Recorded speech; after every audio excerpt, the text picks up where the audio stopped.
ਸਵਾਗਤ ਜੀ ਤੁਹਾਡਾ ਇੱਕ ਵਾਰ ਫਿਰ ਤੋਂ। ਤੁਸੀਂ ਦੇਖ ਰਹੇ ਹੋ ਪ੍ਰਾਈਮ ਏਸ਼ੀਆ ਟੀਵੀ। ਮੈਂ ਗੁਰਪ੍ਰੀਤ ਸਿੰਘ ਸੰਧਾਵਾਲੀਆ ਤੁਹਾਡੇ ਨਾਲ, ਤੇ ਹਰ ਰੋਜ਼ ਦੀ ਤਰ੍ਹਾਂ ਪ੍ਰੋਗਰਾਮ ਪ੍ਰਾਈਮ ਫੋਕਸ ਲੈ ਕੇ ਹਾਜ਼ਰ ਹਾਂ। ਤੇ ਅੱਜ ਵਿੱਚ ਜੇ ਥੋੜ੍ਹੀਆਂ ਬਹੁਤ ਚਿੜੀਆਂ, ਘੁੱਗੀਆਂ, ਗਿਟਾਰਾਂ ਦੀਆਂ ਆਵਾਜ਼ਾਂ ਆਉਣ ਤੇ ਇਹਦਾ ਮਤਲਬ ਇਹ ਬਿਲਕੁਲ ਨਹੀਂ ਸੋਚਣਾ ਵੀ ਕੈਨੇਡਾ 'ਚ ਅਸੀਂ ਪੰਛੀ ਰੱਖ ਲਿਆ। ਇਹ ਦਰਅਸਲ ਪਰਮਵੀਰ ਬਾਠ ਹੋਣੀ ਆਸਟ੍ਰੇਲੀਆ ਪਹੁੰਚੇ ਨੇ ਤੇ ਉੱਥੋਂ ਦੇ ਹਿਸਾਬ ਨਾਲ ਇਹ ਮਤਲਬ ਇਸ ਵਕਤ ਮਾਹੌਲ ਚਾਲ ਹੈ। ਕੀ ਹਾਲ ਨੇ ਬਾਠ ਸਾਹਿਬ? ਸੰਧਾਲੀਆ ਸਾਹਿਬ ਸਤਿ ਸ਼੍ਰੀ ਅਕਾਲ ਜੀ, ਕੀ ਹਾਲ ਚਾਲ ਨੇ? ਠੀਕ ਠਾਕ ਹੋ? ਦੇਖੋ, ਇਹ ਗੱਲ ਤੁਸੀਂ ਬਿਲਕੁਲ ਠੀਕ ਪਛਾਣੀ ਹੈ। ਤੇ ਮੈਂ ਇੱਕ ਗੱਲ ਦੱਸਦੇ ਹਾਂ ਕਿ ਚਿੜੀਆਂ ਆਸਟ੍ਰੇਲੀਆ ਦੇ ਵਿੱਚ ਵੀ ਉੱਦਾਂ ਹੀ ਬੋਲਦੀਆਂ ਜਿੱਦਾਂ ਪੰਜਾਬ 'ਚ ਬੋਲਦੀਆਂ। ਪੰਛੀਆਂ ਦੀਆਂ ਆਵਾਜ਼ਾਂ ਆਸਟ੍ਰੇਲੀਆ 'ਚ ਵੀ ਉੱਦਾਂ ਹੀ ਆਉਂਦੀਆਂ ਜਿੱਦਾਂ ਕੈਨੇਡਾ ਜਾਂ ਪੰਜਾਬ 'ਚ ਆਉਂਦੀਆਂ। ਤੇ ਕਿਉਂਕਿ ਅੱਜ ਕੱਲ੍ਹ ਤੇ ਪਰਸੋਂ 3 ਦਿਨ ਆਪਾਂ ਥੋੜ੍ਹੇ ਜਿਹੇ ਇਸੇ ਤਰੀਕੇ ਰਹਿਣਾ, ਕਿਉਂਕਿ ਗੋਲਡ ਕੋਸਟ ਬ੍ਰਿਸਬੇਨ ਆਸਟ੍ਰੇਲੀਆ 'ਚ 35ਵੀਆਂ ਸਿੱਖ ਖੇਡਾਂ ਤੇ ਆਪਾਂ ਉੱਥੇ ਅੱਪੜ ਗਏ ਹਾਂ ਸੰਧਾਲੀਆ ਸਾਹਿਬ। ਤੇ ਜਦੋਂ ਉੱਥੇ ਅੱਪੜ ਗਏ ਹਾਂ ਤਾਂ ਫਿਰ ਭਾਈ ਜਦੋਂ ਖੇਡਾਂ ਦੀ ਗੱਲ ਹੋਣੀ ਆ ਤਾਂ ਖੇਡ ਮੈਦਾਨ ਦੀ ਗੱਲ ਹੋਣੀ ਆ, ਆਪਾਂ ਉੱਥੇ ਹੀ ਇੱਕ ਪਾਸੇ ਖੂੰਜੇ ਲੱਗ ਕੇ ਅੱਜ ਪ੍ਰੋਗਰਾਮ ਜਿਹੜਾ ਉਹ ਕਰੀ ਜਾਣਾ। ਤੇ ਇਸ ਕਰਕੇ ਇੱਦਾਂ ਦੀਆਂ ਆਵਾਜ਼ਾਂ ਮਾੜੀਆਂ ਮੋਟੀਆਂ, ਕੋਈ ਇੱਕ ਅੱਧੀ ਕਿਸੇ ਗੱਡੀ ਦੇ ਗੁਜ਼ਰਨ ਦੀ, ਇੱਕ ਅੱਧੀ ਹਵਾਈ ਜਹਾਜ਼ ਦੇ ਗੁਜ਼ਰਨ ਦੀ ਆਵਾਜ਼ ਆ ਸਕਦੀ ਹੈ। ਘਬਰਾਉਣਾ ਬਿਲਕੁਲ ਨਹੀਂ ਜੀ। ਨਹੀਂ, ਅਸੀਂ ਬਿਲਕੁਲ ਨਹੀਂ ਘਬਰਾਉਂਦੇ, ਤੁਸੀਂ ਵੀ ਨਾ ਘਬਰਾਇਓ। ਅੱਛਾ, ਇੱਦਾਂ ਵੀ ਇੱਧਰ ਦੀ ਕੋਈ ਚਿੜੀ, ਬਟੇਰਾ, ਘੁੱਗੀ, ਕਬੂਤਰ ਕੋਈ ਆਪਣੇ ਪੰਜਾਬ ਨਾਲ ਰਲਦਾ ਕਿ ਨਹੀਂ? ਵੰਨ ਸੁਵੰਨੇ ਵੱਖਰੇ ਹੀ ਆ? ਵੈਸੇ ਤਾਂ ਵੱਖਰੇ ਲੱਗਦੇ ਆ ਜੀ ਸਾਰੇ, ਮੈਨੂੰ ਕੋਈ ਰਲਦਾ ਮਿਲਦਾ ਪੰਛੀ ਤਾਂ ਲੱਗਾ ਨਹੀਂ, ਪਰ ਹੈ ਪੰਛੀ ਪੰਛੀਆਂ ਵਰਗੇ ਹੀ ਨੇ। ਜਾਣੀ ਕਿ ਥੋੜੇ ਬਹੁਤ ਫਰਕ ਦੇ ਨਾਲ ਐਂ ਲੱਗਦਾ ਕਿ ਕਿਆਰੀ ਕਹਿੰਦੇ ਹੁੰਦੇ ਨਾ, ਹੈ ਤਾਂ ਸਾਡੇ ਟੱਬਰ ਦੇ ਪਿੱਛੋਂ ਆ, ਉਹ ਬਾਬਿਆਂ ਦੇ ਬਾਬੇ ਉਹ ਇੱਕੋ ਹੀ ਹੁੰਦੇ ਸੀ। ਹੁਣ ਤਾਂ ਫਿਰ ਤੁਹਾਨੂੰ ਪਤਾ ਕਿ ਨਵੇਂ ਨਿਆਣਿਆਂ ਨੂੰ ਨਹੀਂ ਪਤਾ ਲੱਗਦਾ। ਜਾਣੀ ਹੈ ਪੰਛੀ ਇੱਕੋ ਜਿਹਾ ਹੀ ਆ, ਥੋੜਾ ਬਹੁਤ ਜਲਵਾਯੂ ਦੇ ਹਿਸਾਬ ਦੇ ਨਾਲ ਐਡਾ ਸਮੁੰਦਰ ਪਾਰ ਕਰਕੇ ਜਦੋਂ ਆਏ ਆ ਤਾਂ ਫਰਕ ਪੈਂਦਾ। ਇੱਕ ਗੱਲ ਸੰਧਾਲੀਆ ਸਾਹਿਬ ਜ਼ਰੂਰ ਆਪਾਂ ਦੱਸਣੀ ਸੀ। ਅੱਜ ਕਿਉਂਕਿ ਖੇਡਾਂ ਸ਼ੁਰੂ ਹੋਣੀਆਂ ਤੇ ਮੈਂ ਕੱਲ ਇੱਥੇ ਅੱਪੜ ਗਿਆ ਸੀ ਸਾਥੀਆਂ ਸਮੇਤ। ਮੈਂ ਕਿਹਾ ਚਲੋ ਦੇਖ ਕੇ ਆਉਂਦੇ ਆ ਕਿ ਗਰਾਊਂਡ ਦੇ ਵਿੱਚ ਜਿੱਥੇ 18 ਤਰ੍ਹਾਂ ਦੀਆਂ ਖੇਡਾਂ ਹੋਣੀਆਂ, ਜਿੱਥੇ ਸੱਭਿਆਚਾਰਕ ਵੰਨਗੀਆਂ ਪੇਸ਼ ਕੀਤੀਆਂ ਜਾਣੀਆਂ। 35 ਵਰ੍ਹੇ ਹੋ ਗਏ ਜਿਨ੍ਹਾਂ ਚੀਜ਼ਾਂ ਨੂੰ ਚੱਲਦੇ ਆ ਆਸਟ੍ਰੇਲੀਆ ਦੀਆਂ ਸਿੱਖ ਖੇਡਾਂ ਦੇ ਲਈ, ਕਿ ਤਿਆਰੀਆਂ ਕਿੱਦਾਂ ਚੱਲਦੀਆਂ। ਮੈਂ ਸੋਚਿਆ ਸੀ ਕਿ ਭਾਈ ਚਿੱਟੇ ਕੁੜਤੇ ਪਜਾਮੇ ਪਾ ਕੇ 2-3 ਪ੍ਰਬੰਧਕ ਉਹਨਾਂ ਨੇ ਐਨਕਾਂ ਲਾਈਆਂ ਹੋਣਗੀਆਂ ਤੇ ਉੱਥੇ ਫਿਰ ਸਾਰੇ ਜਿਹੜੇ ਬੰਦੇ ਦਿਹਾੜੀ ਦੇ ਉੱਤੇ ਲਿਆਂਦੇ ਹੋਣਗੇ ਉਹ ਉੱਥੇ ਕੰਮਕਾਰ ਕਰਦੇ ਹੋਣਗੇ, ਕੁਰਸੀਆਂ ਟੈਂਟ ਲੱਗਦੇ ਹੋਣਗੇ। ਪਰ ਬਿਲਕੁਲ ਉਲਟ ਨਿਕਲਿਆ। ਮੈਂ ਉੱਥੇ ਦੇਖਿਆ ਕਿ ਭਾਈ ਲੰਗਰ ਦੀ ਪ੍ਰਬੰਧ ਕੀਤਾ ਜਾ ਰਿਹਾ, ਟੈਂਟ ਲੱਗ ਰਿਹਾ, ਕੁਰਸੀਆਂ ਲੱਗ ਰਹੀਆਂ, ਟੇਬਲ ਲੱਗ ਰਿਹਾ। ਤੇ ਜਦੋਂ ਮੈਂ ਉੱਥੇ ਜਾ ਕੇ ਇੱਕ ਭਾਈ ਸਾਹਿਬ ਨੂੰ ਪੁੱਛਿਆ, ਮੋਢੇ ਦੇ ਉੱਤੇ ਹੱਥ ਮਾਰ ਕੇ, ਤੇ ਮੈਂ ਦੇਖਿਆ ਜਿਹੜੇ ਸਥਾਨਕ ਕਮੇਟੀ ਦੇ ਕੋਈ ਪ੍ਰਧਾਨ, ਕੋਈ ਮੀਤ ਪ੍ਰਧਾਨ, ਕਮੀਜ਼ਾਂ ਟੀ-ਸ਼ਰਟਾਂ ਪਾਈਆਂ, ਕਿਸੇ ਨੇ ਨਿੱਕਰ ਤੇ ਕਿਸੇ ਨੇ ਪਜਾਮੇ ਪਾਏ, ਤੇ ਆਪੇ ਚੱਕ ਕੇ ਟੇਬਲ ਲਾਈ ਜਾਂਦੇ ਆ, ਆਪੇ ਕੁਰਸੀਆਂ ਸਿੱਧੀਆਂ ਕਰੀ ਜਾਂਦੇ ਆ। ਕਈ ਬੀਬੀਆਂ ਮਿਲੀਆਂ, ਕਈ ਬੱਚੇ ਮਿਲੇ। ਉਹ ਕਹਿੰਦੇ ਜੀ ਇੱਥੇ ਤਾਂ ਸਾਰਾ ਕੰਮ ਆਪ ਕਰੀਦਾ, ਸਾਰੇ ਵਲੰਟੀਅਰ ਨੇ। ਕਈਆਂ ਨੂੰ ਤਾਂ 3-3 ਦਿਨ ਹੋ ਗਿਆ ਸੀ ਸੰਧਾਲੀਆ ਸਾਹਿਬ ਉੱਥੇ ਬੈਠੇ ਆ। ਜਾਣੀ ਕਿ ਇਹ 35ਵੀਂ ਆਸਟ੍ਰੇਲੀਆਈ ਸਿੱਖ ਖੇਡਾਂ ਨੂੰ ਕੋਈ ਬੰਦਾ ਦੂਰ ਬੈਠਾ ਇਹ ਨਾ ਸੋਚੇ ਕਿ ਭਾਈ ਉੱਥੇ ਸਾਰੇ ਕੰਮ ਚਿੱਟੇ ਕੁੜਤੇ ਪਜਾਮੇ ਪਾ ਕੇ ਲੋਕ ਆਉਂਦੇ ਆ ਤੇ ਸਾਰੇ ਕੰਮ ਜਿਹੜੇ ਦਿਹਾੜੀ ਦੇ ਉੱਤੇ ਕਿਰਤੀ ਇਨਸਾਨ ਲਿਆਂਦੇ ਹੁੰਦੇ ਉਹਨਾਂ ਨੇ ਕਰਨੇ। ਨਾ, ਇੱਥੇ ਹਰ ਇੱਕ ਕੰਮ ਆਪ ਕੀਤਾ ਜਾ ਰਿਹਾ। ਫਿਰ ਉਹਦੇ ਤੋਂ ਬਾਅਦ ਭੁੱਖ ਲੱਗੀ ਸੀ, ਨੇੜਲੇ ਰੈਸਟੋਰੈਂਟ ਦੇ ਵਿੱਚ ਕਿਹਾ ਕਿ ਭਾਈ ਲੰਗਰ ਪਾਣੀ ਪ੍ਰਸ਼ਾਦਾ ਛਕਦੇ ਆ। ਤੇ ਉਹ ਵੀ ਕਹਿੰਦੇ ਜੀ ਥੋੜ੍ਹਾ ਜਿਹਾ ਟਾਈਮ ਲੱਗੂਗਾ, 40-45-50 ਮਿੰਟ ਲੱਗ ਜਾਣਗੇ, ਚਾਹੇ ਤੁਸੀਂ ਦਾਲ ਮੱਖਣੀ ਖਾਣੀ ਆ। ਪੁੱਛਿਆ ਕਿਉਂ? ਉਹ ਕਹਿੰਦੇ ਜੀ 2 ਦਿਨ ਹੋ ਗਏ ਆ ਜਿਹੜੀਆਂ ਆਸਟ੍ਰੇਲੀਆ ਸਿੱਖ ਖੇਡਾਂ ਉਹਦੇ ਲਈ ਅਸੀਂ ਵੀ ਥੋੜ੍ਹੀ ਜਿਹੀ ਸੇਵਾ ਲਈ ਆ ਰੈਸਟੋਰੈਂਟ ਵਾਲਿਆਂ ਨੇ, ਇਸ ਕਰਕੇ ਸਾਰਾ ਸਟਾਫ ਉਧਰਲੇ ਪਾਸੇ ਲੱਗਾ ਕਿ ਭਾਈ ਬ੍ਰੈਡ ਪਕੌੜੇ ਜਾਂ ਦੂਜੇ ਪਕੌੜੇ ਕੱਚੇ ਕਰਕੇ ਰੱਖ ਲਓ, ਕੱਲ੍ਹ ਨੂੰ ਫਿਰ ਸੰਗਤ ਤੱਕ ਅੱਪੜਦੇ ਵੀ ਕਰਨੇ ਆ। ਹੋਰ ਦੇਖੋ, ਮੈਂ ਸਾਰੇ ਵੈਨਿਊ ਦੇ ਵਿੱਚ ਸਾਰਾ ਜਿੱਡਾ ਵੀ ਖੇਡ ਮੈਦਾਨ ਸੀ, ਕਿਉਂਕਿ ਹਾਕੀ ਦੇ ਮੁਕਾਬਲੇ ਹੋਣੇ ਆ, ਕਬੱਡੀ ਦੇ ਮੁਕਾਬਲੇ ਹੋਣੇ, ਐਥਲੈਟਿਕਸ ਦੇ ਮੁਕਾਬਲੇ ਹੋਣੇ, ਵਾਲੀਬਾਲ, ਬਾਸਕਟਬਾਲ, ਫੁੱਟਬਾਲ ਦੇ ਮੁਕਾਬਲੇ ਹੋਣੇ ਆ। ਬਹੁਤ ਵੱਡਾ ਪਲੇਟਫਾਰਮ, ਜਾਣੀ ਕਿ ਦੂਰ ਦੂਰ ਤੱਕ ਏਕੜਾਂ ਦੇ ਵਿੱਚ ਫੈਲਿਆ ਹੋਇਆ। ਤੇ ਅੱਜ 40-45 ਤੋਂ ਲੈ ਕੇ 60,000 70,000 ਤੱਕ ਲੋਕਾਂ ਦੇ ਪਹੁੰਚਣ ਦੀ ਆਸਾਰ ਹੈ। ਸੰਧਾਲੀਆ ਸਾਹਿਬ ਇੱਕ ਵੀ ਵਿਅਕਤੀ ਵਿਸ਼ੇਸ਼ ਦੀ ਫੋਟੋ ਨਹੀਂ। ਆਪਣੇ ਤਾਂ ਹੁੰਦਾ ਨਾ ਕਿ ਮੈਂ ਪ੍ਰਧਾਨ ਜੀ, ਮੈਂ ਮੀਤ ਪ੍ਰਧਾਨ ਜੀ, ਮੈਂ ਸੀਨੀਅਰ ਮੀਤ ਪ੍ਰਧਾਨ ਜੀ। ਨਾ, ਮੈਂ ਸੋਚਦਾ ਸੀ ਕਿ ਭਾਈ ਇਦਾਂ ਦੇ ਪ੍ਰਧਾਨ ਪੰਜਾਬ ਨੂੰ ਕਦੋਂ ਟੱਕਰਨਗੇ। ਨਾ ਕੋਈ ਜਿਹੜੀ ਕੇਂਦਰੀ ਕਮੇਟੀ ਆ ਉਹਦੀ ਫੋਟੋ, ਨਾ ਕੋਈ ਸਥਾਨਕ ਕਮੇਟੀ ਦੀ ਫੋਟੋ, ਜਿਨ੍ਹਾਂ ਨੂੰ 13 ਮਹੀਨੇ ਹੋ ਗਏ ਸੀ ਇਹਨਾਂ ਖੇਡਾਂ ਦਾ ਪ੍ਰਬੰਧ ਕਰਦੇ ਆ। ਤੇ ਜੇ ਕਿਤੇ ਪੰਜਾਬ 'ਚ ਵੀ ਕੰਮ ਇਦਾਂ ਹੋਣ ਲੱਗ ਪਏ ਕਿ ਭਾਈ ਸਾਡੇ ਪ੍ਰਬੰਧਕਾਂ ਨੇ ਕੁਰਸੀਆਂ ਵੀ ਆਪ ਲਾਉਣੀਆਂ, ਟੇਬਲ ਵੀ ਆਪ ਲਾਉਣੇ, ਸਾਰੇ ਪ੍ਰਬੰਧ ਆਪ ਕਰਨੇ, ਫੋਟੋ ਦੀ ਇੱਛਾ ਦੀ ਜਗ੍ਹਾ ਦੇ ਉੱਤੇ ਲੋਕਾਂ ਨੂੰ, ਬੱਚਿਆਂ ਨੂੰ ਪਲੇਟਫਾਰਮ ਚੰਗਾ ਖੇਡਾਂ ਦਾ ਕਿੱਦਾਂ ਦੇਣਾ ਹੈ, ਜੇ ਉਹਦੇ ਪਾਸੇ ਧਿਆਨ ਹੋ ਜਾਵੇ ਤਾਂ ਹੋਰ ਚਾਹੀਦਾ ਕੀ ਇਹ ਤੋਂ ਬਿਨਾਂ। ਗੱਲਾਂ ਤੁਹਾਡੀਆਂ ਸਾਰੀਆਂ ਠੀਕ ਹੈ, ਪਰ ਇਹ ਮੇਰੇ ਹਿਸਾਬ 'ਚ ਕੋਈ ਬਹੁਤੀਆਂ ਠੀਕ ਨਹੀਂ ਹੈਗੀਆਂ। ਵੀ ਮਤਲਬ ਹੁਣ ਫਿਰ ਪ੍ਰਧਾਨਗੀ ਫਿਰ ਕਾਹਦੀ ਹੋਈ ਜੀ? ਮਤਲਬ ਚਿੱਟਾ ਕੁੜਤਾ ਪਜਾਮਾ ਪਾ ਕੇ ਤੇ ਉੱਥੇ ਐਵੇਂ ਉਂਗਲਾਂ ਹੀ ਝਾੜ ਕੇ ਕਹਿਣਾ ਨਹੀਂ ਉਹ ਕਾਕਾ ਇੱਧਰ ਆਓ ਛੁੱਟੇ ਆ ਯਾਰ, ਚੁੱਕੋ ਇੱਥੇ ਆ ਕੀ ਗੰਦ ਪਾ ਰੱਖਿਆ ਤੁਸੀਂ। ਤੇ ਜੇ ਹੁਣ ਤੁਸੀਂ ਆਨੇ ਵੀ ਪ੍ਰਧਾਨ ਜੀ ਆਪ ਵਿਚਾਰੇ ਟੀ-ਸ਼ਰਟ ਪਾ ਕੇ ਉੱਥੇ ਮੇਜ਼ ਡਾਹੀ ਜਾਂਦੇ, ਫਿਰ ਤੇ ਕੋਈ ਮਤਲਬ ਯਾਰ ਚਲੋ ਠੀਕ ਹੈ। ਹੁਣ ਫਿਰ ਤੁਸੀਂ ਆਨੇ ਵੀ ਬੋਰਡ ਬਾੜ ਨਹੀਂ ਲਾਉਣ ਦਿੰਦੇ, ਮਸ਼ਹੂਰੀ। ਹੁਣ ਦੇਖੋ ਇਹ ਤੇ ਨਜ਼ਾਰਾ ਸਾਡੇ ਪੰਜਾਬ 'ਚ, ਖੰਭਾ ਇੱਕ ਹੁੰਦਾ ਬਿਜਲੀ ਦਾ, ਬੋਰਡ ਅਸੀਂ ਉੱਤੇ 4 ਲਾਉਨੇ, 2 ਇੱਕ ਪਾਸੇ ਨੂੰ 2 ਇੱਕ ਪਾਸੇ ਨੂੰ, ਤੇ ਹੱਥ ਪ੍ਰੋਪਰ ਉਧਰ ਨਹੀਂ ਜੁੜੇ ਹੁੰਦੇ ਫੋਟੋ ਦੇ ਵਿੱਚ, ਅੱਗੋਂ ਪਿੱਛੋਂ ਤੁਸੀਂ ਉਹਨਾਂ ਬੰਦੇ ਦੇ ਹੱਥ ਜੁੜੇ ਨਹੀਂ ਦੇਖ ਸਕਦੇ ਕਿਤੇ ਵੀ। ਉਹ ਜੇ ਹੁਣ ਫੋਟੋਆਂ ਨਹੀਂ ਤੁਸੀਂ ਲੱਗਣ ਦੇਣੀਆਂ ਤਾਂ ਕੀ ਕਰ ਸਕਦੇ ਯਾਰ। ਹੁਣ ਨਹੀਂ, ਗੱਲ ਤਾਂ ਸੰਧਾਲੀਆ ਸਾਹਿਬ ਤੁਹਾਡੀ ਠੀਕ ਆ, ਪਰ ਮੈਂ ਜਾਣੀ ਸੱਚੀ ਮੈਂ ਦਿਲੋਂ ਕਹਿਣਾ ਕਿ ਜੇ ਇਦਾਂ ਦਾ ਜਜ਼ਬਾ, ਇਦਾਂ ਦੀ ਪ੍ਰਬੰਧਕੀ ਕੁਸ਼ਲਤਾ, ਇਸ ਤਰੀਕੇ ਬੱਚਿਆਂ ਨੂੰ ਖੇਡਾਂ ਦੇ ਲਈ ਜਿਹੜਾ ਉਹ ਮੌਕਾ ਦੇਣਾ।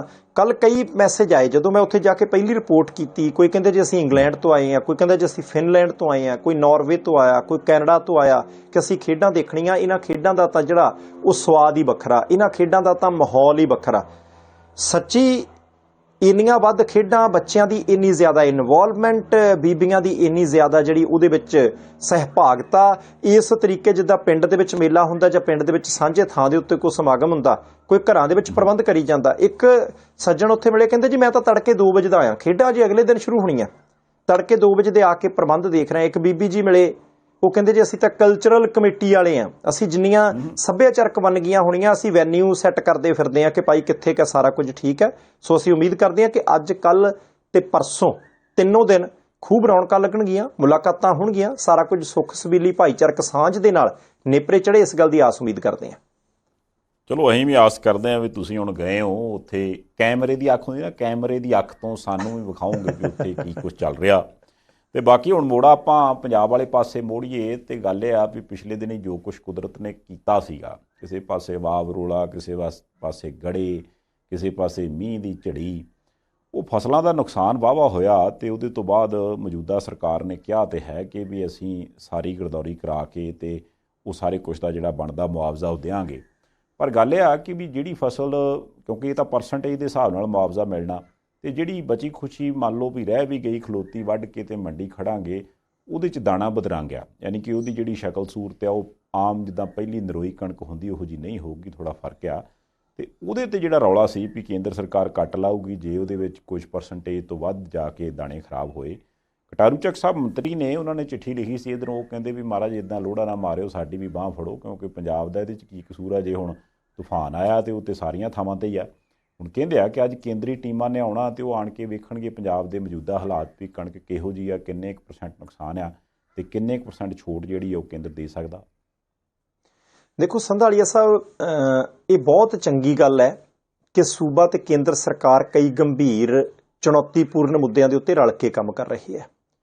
ਕਿਉਂਕਿ ਜਿੰਨੀ ਦੇਰ ਆਪਾਂ ਇਹੀ ਰਾਗ ਅਲਾਪਦੇ ਰਹਾਂਗੇ ਨਾ ਕਿ ਭਾਈ ਇਹ ਦਿੱਲੀ ਨੇ ਕੀਤਾ ਕਰਾਇਆ, ਕਿਉਂਕਿ ਨਾ ਤਾਂ ਮੀਂਹ ਦਿੱਲੀ ਵਾਲੇ ਨੇ ਪਵਾਇਆ, ਨਾ ਪੰਜਾਬ ਵਾਲੇ ਨੇ ਪਵਾਇਆ, ਨਾ ਕਿਸਾਨ ਨੇ ਪਵਾਇਆ। ਪਰ ਹਾਂ, ਨੁਕਸਾਨ ਕਿਸਾਨ ਦਾ ਕਿਰਤੀ ਬੰਦੇ ਦਾ ਹੋ ਗਿਆ, ਤੇ ਜਦੋਂ ਕਿਰਤੀ ਬੰਦੇ ਦਾ ਨੁਕਸਾਨ ਹੋ ਗਿਆ ਤੇ ਉਸ ਨੁਕਸਾਨ ਦੀ ਪੂਰਤੀ ਦੇ ਲਈ ਸਾਂਝੇ ਯਤਨ ਜ਼ਰੂਰੀ ਹੁੰਦੇ ਆ। ਹੁਣ ਤੁਸੀਂ ਦੇਖੋ, ਲਾਲਚੰਦ ਕਟਾਰੂ ਚੱਕ ਸਾਹਿਬ ਮਿਨਿਸਟਰ ਨੇ, ਮੁੱਖ ਮੰਤਰੀ ਪੰਜਾਬ ਭਗਵੰਤ ਸਿੰਘ ਮਾਨ ਨੇ, ਦੋਨਾਂ ਨੇ ਕਿਹਾ ਸੀ ਕਿ ਭਾਈ ਮੀਂਹ ਪਿਆ, ਨੁਕਸਾਨ ਹੋਇਆ, ਪਹਿਲੀ ਗੱਲ ਕਿ ਅਸੀਂ ਕਿਸਾਨ ਨੂੰ ਮੁਆਵਜ਼ਾ ਦੇਵਾਂਗੇ। ਠੀਕ ਹੈ, 20,000 ਤੋਂ ਲੈ ਕੇ 50,000 ਤੱਕ ਵਿਰੋਧੀ ਧਿਰਾਂ ਮੁਆਵਜ਼ਾ ਮੰਗਦੀਆਂ, ਇਹਨਾਂ ਨੇ 15,000 ਕਹਿਤਾ, 6600 ਕਹਿਤਾ ਖਰਾਬੇ ਦੇ ਹਿਸਾਬ ਨਾਲ। ਜੇ ਸੱਚੀ ਮੁੱਚੀ ਵਿਸਾਖੀ ਤੱਕ ਉਹ ਮਿਲ ਗਿਆ ਤਾਂ ਚੰਗਾ। ਦੂਸਰਾ, ਇਹਦੇ ਨਾਲ ਜੇ ਪੰਜਾਬ ਸਰਕਾਰ ਨੇ ਚਿੱਠੀ ਲਿਖੀ ਸੀ ਕੇਂਦਰ ਨੂੰ ਕਿ ਭਾਈ ਤੁਸੀਂ ਮੜ ਜਾ ਆਪਣੀਆਂ ਟੀਮਾਂ ਭੇਜੋ, ਸਾਨੂੰ ਛੋਟ ਦਿਓ। ਛੋਟ ਤੋਂ ਭਾਵ ਪਹਿਲੀ ਗੱਲ ਹੈ ਕਿ ਬਾਰਦਾਨਾ ਪੁੱਜ ਗਿਆ, ਉਹ ਕੇਂਦਰ ਦੇ ਹੱਥ ਵਸ ਬਹੁਤ ਕੁਝ ਹੁੰਦਾ। ਜੇ ਕੇਂਦਰ ਨੇ ਬਾਰਦਾਨਾ ਵੇਲੇ ਸਿਰ ਭੇਜ ਦਿੱਤਾ ਤੇ ਉਹਦਾ ਧੰਨਵਾਦ। ਜੇ ਉੱਥੇ ਕੈਸ਼ ਕ੍ਰੈਡਿਟ ਲਿਮਿਟ CCL ਜਾਨੀ ਕਿ ਕੇਂਦਰੀ ਪੂਲ ਦੇ ਲਈ ਪੰਜਾਬ ਦੀਆਂ ਏਜੰਸੀਆਂ ਨੇ ਜਿਹੜੀ ਕਣਕ ਖਰੀਦ ਕੇ ਗੋਡਾਊਨ ਦੇ ਵਿੱਚ ਰੱਖਣੀ ਹੈ, ਉਹਦੇ ਲਈ ਜਿਹੜੇ ਪੈਸਿਆਂ ਦਾ ਭੁਗਤਾਨ ਕੀਤਾ ਜਾਣਾ, ਜੇ ਕੇਂਦਰ ਸਰਕਾਰ ਨੇ ਵੇਲੇ ਸਿਰ ਉਹ ਅਪਰੂਵ ਕਰ ਦਿੱਤੀ ਹੈ ਤਾਂ ਵਧੀਆ, ਹੋਰ ਕੀ ਚਾਹੀਦਾ। ਨਹੀਂ ਤਾਂ ਪੰਜਾਬ ਨੇ ਕਿਹਾ ਕਿ ਕੇਂਦਰ ਕਰ ਰਿਹਾ ਵਿਤਕਰਾ, ਅਜੇ ਤੱਕ ਬਾਰਦਾਨਾ ਨਹੀਂ ਭੇਜਿਆ ਜਾ ਰਿਹਾ, ਕੈਸ਼ ਕ੍ਰੈਡਿਟ ਲਿਮਿਟ ਅਪਰੂਵ ਨਹੀਂ ਕੀਤੀ ਜਾ ਰਹੀ, ਇਸ ਕਰਕੇ ਅਸੀਂ ਕਿਸਾਨਾਂ ਨੂੰ ਵੇਲੇ ਸਿਰ ਪੈਸੇ ਕਿੱਦਾਂ ਦੇਵਾਂਗੇ। ਪਰ ਉਹ ਦੋਨੋਂ ਮਸਲੇ ਖੜੇ ਹੀ ਨਹੀਂ ਹੋਏ। ਉਹਦੇ ਲਈ ਭਾਈ ਧੰਨਵਾਦ ਕੇਂਦਰ ਦਾ ਵੀ ਤਾਂ ਸੂਬੇ ਦਾ ਵੀ। ਦੂਸਰਾ, ਫਿਰ ਜਦੋਂ ਪੰਜਾਬ ਨੇ ਚਿੱਠੀ ਲਿਖ ਦਿੱਤੀ ਕਿ ਦੇਖੋ ਜੀ ਸਾਡੇ ਪੈ ਗਿਆ ਮੀਂਹ, ਸਾਡੇ ਪੈ ਗਿਆ ਗੜੇ, ਸਾਡੇ ਆ ਗਿਆ ਤੂਫਾਨ, ਸਾਡੀਆਂ ਕਣਕਾਂ ਗਈਆਂ ਵਿਸ਼, ਇਸ ਕਰਕੇ ਤੁਸੀਂ ਥੋੜੀ ਜਿਹੀ ਛੋਟ ਦਿਓ। ਜਾਣੀ ਕਿ 1 ਕੁਇੰਟਲ ਕਣਕ ਜਦੋਂ ਮੰਡੀ ਦੇ ਵਿੱਚ ਜਾਂਦੀ ਹੈ ਉਦਾਹਰਣ ਦੇ ਤੌਰ ਤੇ ਉਹਦੇ ਵਿੱਚੋਂ ਫਿਰ ਉਹ ਦੇਖਦੇ ਆ ਕਿ ਦਾਣੇ ਬਦਰੰਗ ਕਿੰਨੇ ਆ, ਦਾਣੇ ਦਾ ਆਕਾਰ ਛੋਟਾ ਕਿੰਨਾ ਹੈ, ਤੇ ਪਤਾ ਨਹੀਂ ਕਿਹੜਾ ਤੁਸੀਂ ਲੈਸਟਰ ਲਾਸ ਕਹਿੰਦੇ ਹੁੰਦੇ ਸੰਧਾਲੀਆ ਸਾਹਿਬ। ਦੇਖੋ ਮੈਂ ਵੀ ਉਹਨੂੰ ਬਥੇਰਾ ਪੜ੍ਹਨ ਦੀ ਕੋਸ਼ਿਸ਼ ਕੀਤੀ, ਲਸਟਰ ਲਾਸ ਉਹ ਹਿਸਾਬ 'ਚ ਮੇਰੇ ਵੀ ਨਹੀਂ ਆਇਆ। ਸੋ ਮੋਟਾ ਜਿਹਾ ਆਪਾਂ ਇਹ ਕਹਿ ਲਈਏ ਵੀ ਦਾਣਾ ਜਿਹੜਾ ਉਹ ਕਮਜ਼ੋਰ ਵੀ ਆ, ਬਦਰੰਗ ਵੀ ਆ, ਉਹਦੀ ਉਮਰ ਵੀ ਘੱਟ ਹੈ ਤੇ ਉਹਦੀ ਸ਼ਾਇਦ ਨਿਊਟ੍ਰੀਸ਼ੀਅਸ ਵੈਲਿਊ, ਦੇਖੋ ਅੰਗਰੇਜ਼ੀ ਦੇਖੋ ਤੁਸੀਂ ਮੇਰੀ, ਹੁਣ ਯਾਨੀ ਉਹ ਖੁਰਾਕੀ ਤੱਤ ਕਿੰਨੇ ਕਿਹਾ, ਹਾਂ ਖੁਰਾਕੀ ਤੱਤ। ਹੁਣ ਸੰਧਾਲੀਆ ਸਾਹਿਬ ਉਹ ਚੀਜ਼ਾਂ ਜਦੋਂ ਦੇਖੋ, ਜੇ ਤਾਂ ਕਣਕ ਦਾ ਸਿੱਟਾ ਖੜਾ, ਉਹਦੇ ਵਿੱਚੋਂ ਚੰਗੇ ਤਰੀਕੇ ਕਣਕ ਕੱਢੀ ਹੈ, ਕਣਕ ਸੁੱਕੀ ਹੈ, ਕਣਕ ਨੂੰ ਵਧੀਆ ਜਿਹੜਾ ਉਹ ਥੱਲਿਓਂ ਆਖਰੀ ਪਲ ਤੱਕ ਖੁਰਾਕ ਮਿਲੀ ਹੈ, ਉਹ ਤਾਂ ਵਧੀਆ ਭਾਰ ਵੀ ਹੋਏਗਾ, ਦਾਣੇ ਦਾ ਰੰਗ ਵੀ ਸਹੀ ਹੋਏਗਾ, ਆਕਾਰ ਵੀ ਸਹੀ ਹੋਊਗਾ, ਉਹ ਸਿੱਕੜ ਨਹੀਂ ਜਾਊਗਾ, ਸੁੰਗੜ ਨਹੀਂ ਜਾਊਗਾ। ਹੁਣ ਜਦੋਂ ਕਣਕ ਡਿੱਗ ਪਈ, ਪਹਿਲਾਂ ਮੀਂਹ ਪੈ ਗਿਆ, ਥਾਂ ਗਿੱਲਾ ਹੋ ਗਿਆ, ਫਿਰ ਹਨੇਰੀ ਵਗੀ, ਕਣਕ ਡਿੱਗ ਪਈ, ਦਾਣੇ ਦੇ ਰੰਗ ਤੇ ਵੀ ਫਰਕ ਪੈਣਾ, ਆਕਾਰ ਤੇ ਵੀ ਫਰਕ ਪੈਣਾ, ਕਿਉਂਕਿ ਥੱਲਿਓਂ ਖੁਰਾਕ ਜਾਣੀ ਬੰਦ ਹੋ ਗਈ, ਫਿਰ ਗੜੇ ਪੈ ਗਿਆ, ਕਣਕ ਦੇ ਪੱਲੇ ਕੱਖ ਨਹੀਂ ਰਿਹਾ। ਇਸ ਕਰਕੇ ਜਿਹੜਾ ਕੇਂਦਰ ਸਰਕਾਰ ਦਾ ਨਿਯਮ ਹੁੰਦਾ ਕਿ ਅਸੀਂ 12% ਜਾਂ 14% ਜਾਂ 17% ਤੱਕ ਖਰੀਦ ਕਰਾਂਗੇ, ਜੇ ਨੁਕਸਾਨ ਵੀ ਹੋਇਆ ਉਹਦੇ ਵਿੱਚ ਵਾਧਾ ਚਾਹੀਦਾ 22, 24, 25% ਜਿੰਨਾ ਵੀ ਦੇਖ ਸਕੇ। ਇਹਨਾਂ ਨੇ ਚਿੱਠੀ ਭੇਜੀ, ਕੇਂਦਰ ਨੇ ਟੀਮਾਂ ਬਣਾਤੀਆਂ ਤੇ ਅੱਜ 8 ਟੀਮਾਂ ਕੇਂਦਰ ਸਰਕਾਰ ਦੀਆਂ, ਉਹਨਾਂ ਨੇ ਚਿੱਠੀ ਭੇਜੀ ਕਿ ਸਾਡੀਆਂ 8 ਟੀਮਾਂ ਪਹੁੰਚ ਚੁੱਕੀਆਂ। ਅੱਜ ਉਹਨਾਂ ਨੇ ਖੇਤਾਂ 'ਚ ਜਾਣਾ, ਪੰਜਾਬ ਸਰਕਾਰ ਦੇ ਅਧਿਕਾਰੀ ਨਾਲ ਹੋਣਗੇ, ਉਹ ਫਿਰ ਉੱਥੋਂ ਰਿਪੋਰਟ ਭੇਜਣਗੇ, ਕੱਲ ਭੇਜ ਦੇਣਗੇ ਸ਼ਾਮ ਤੱਕ।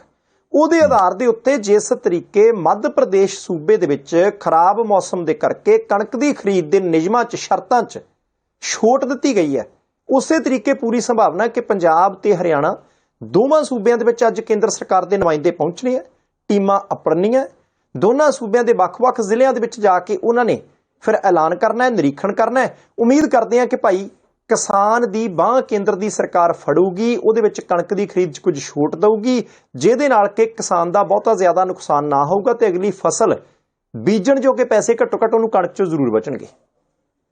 ਚਲੋ ਆਸ ਕਰਦੇ ਹਾਂ ਵੀ ਇਹ ਕੰਮ ਹੋ ਜਾਵੇ ਤੇ ਚੰਗਾ।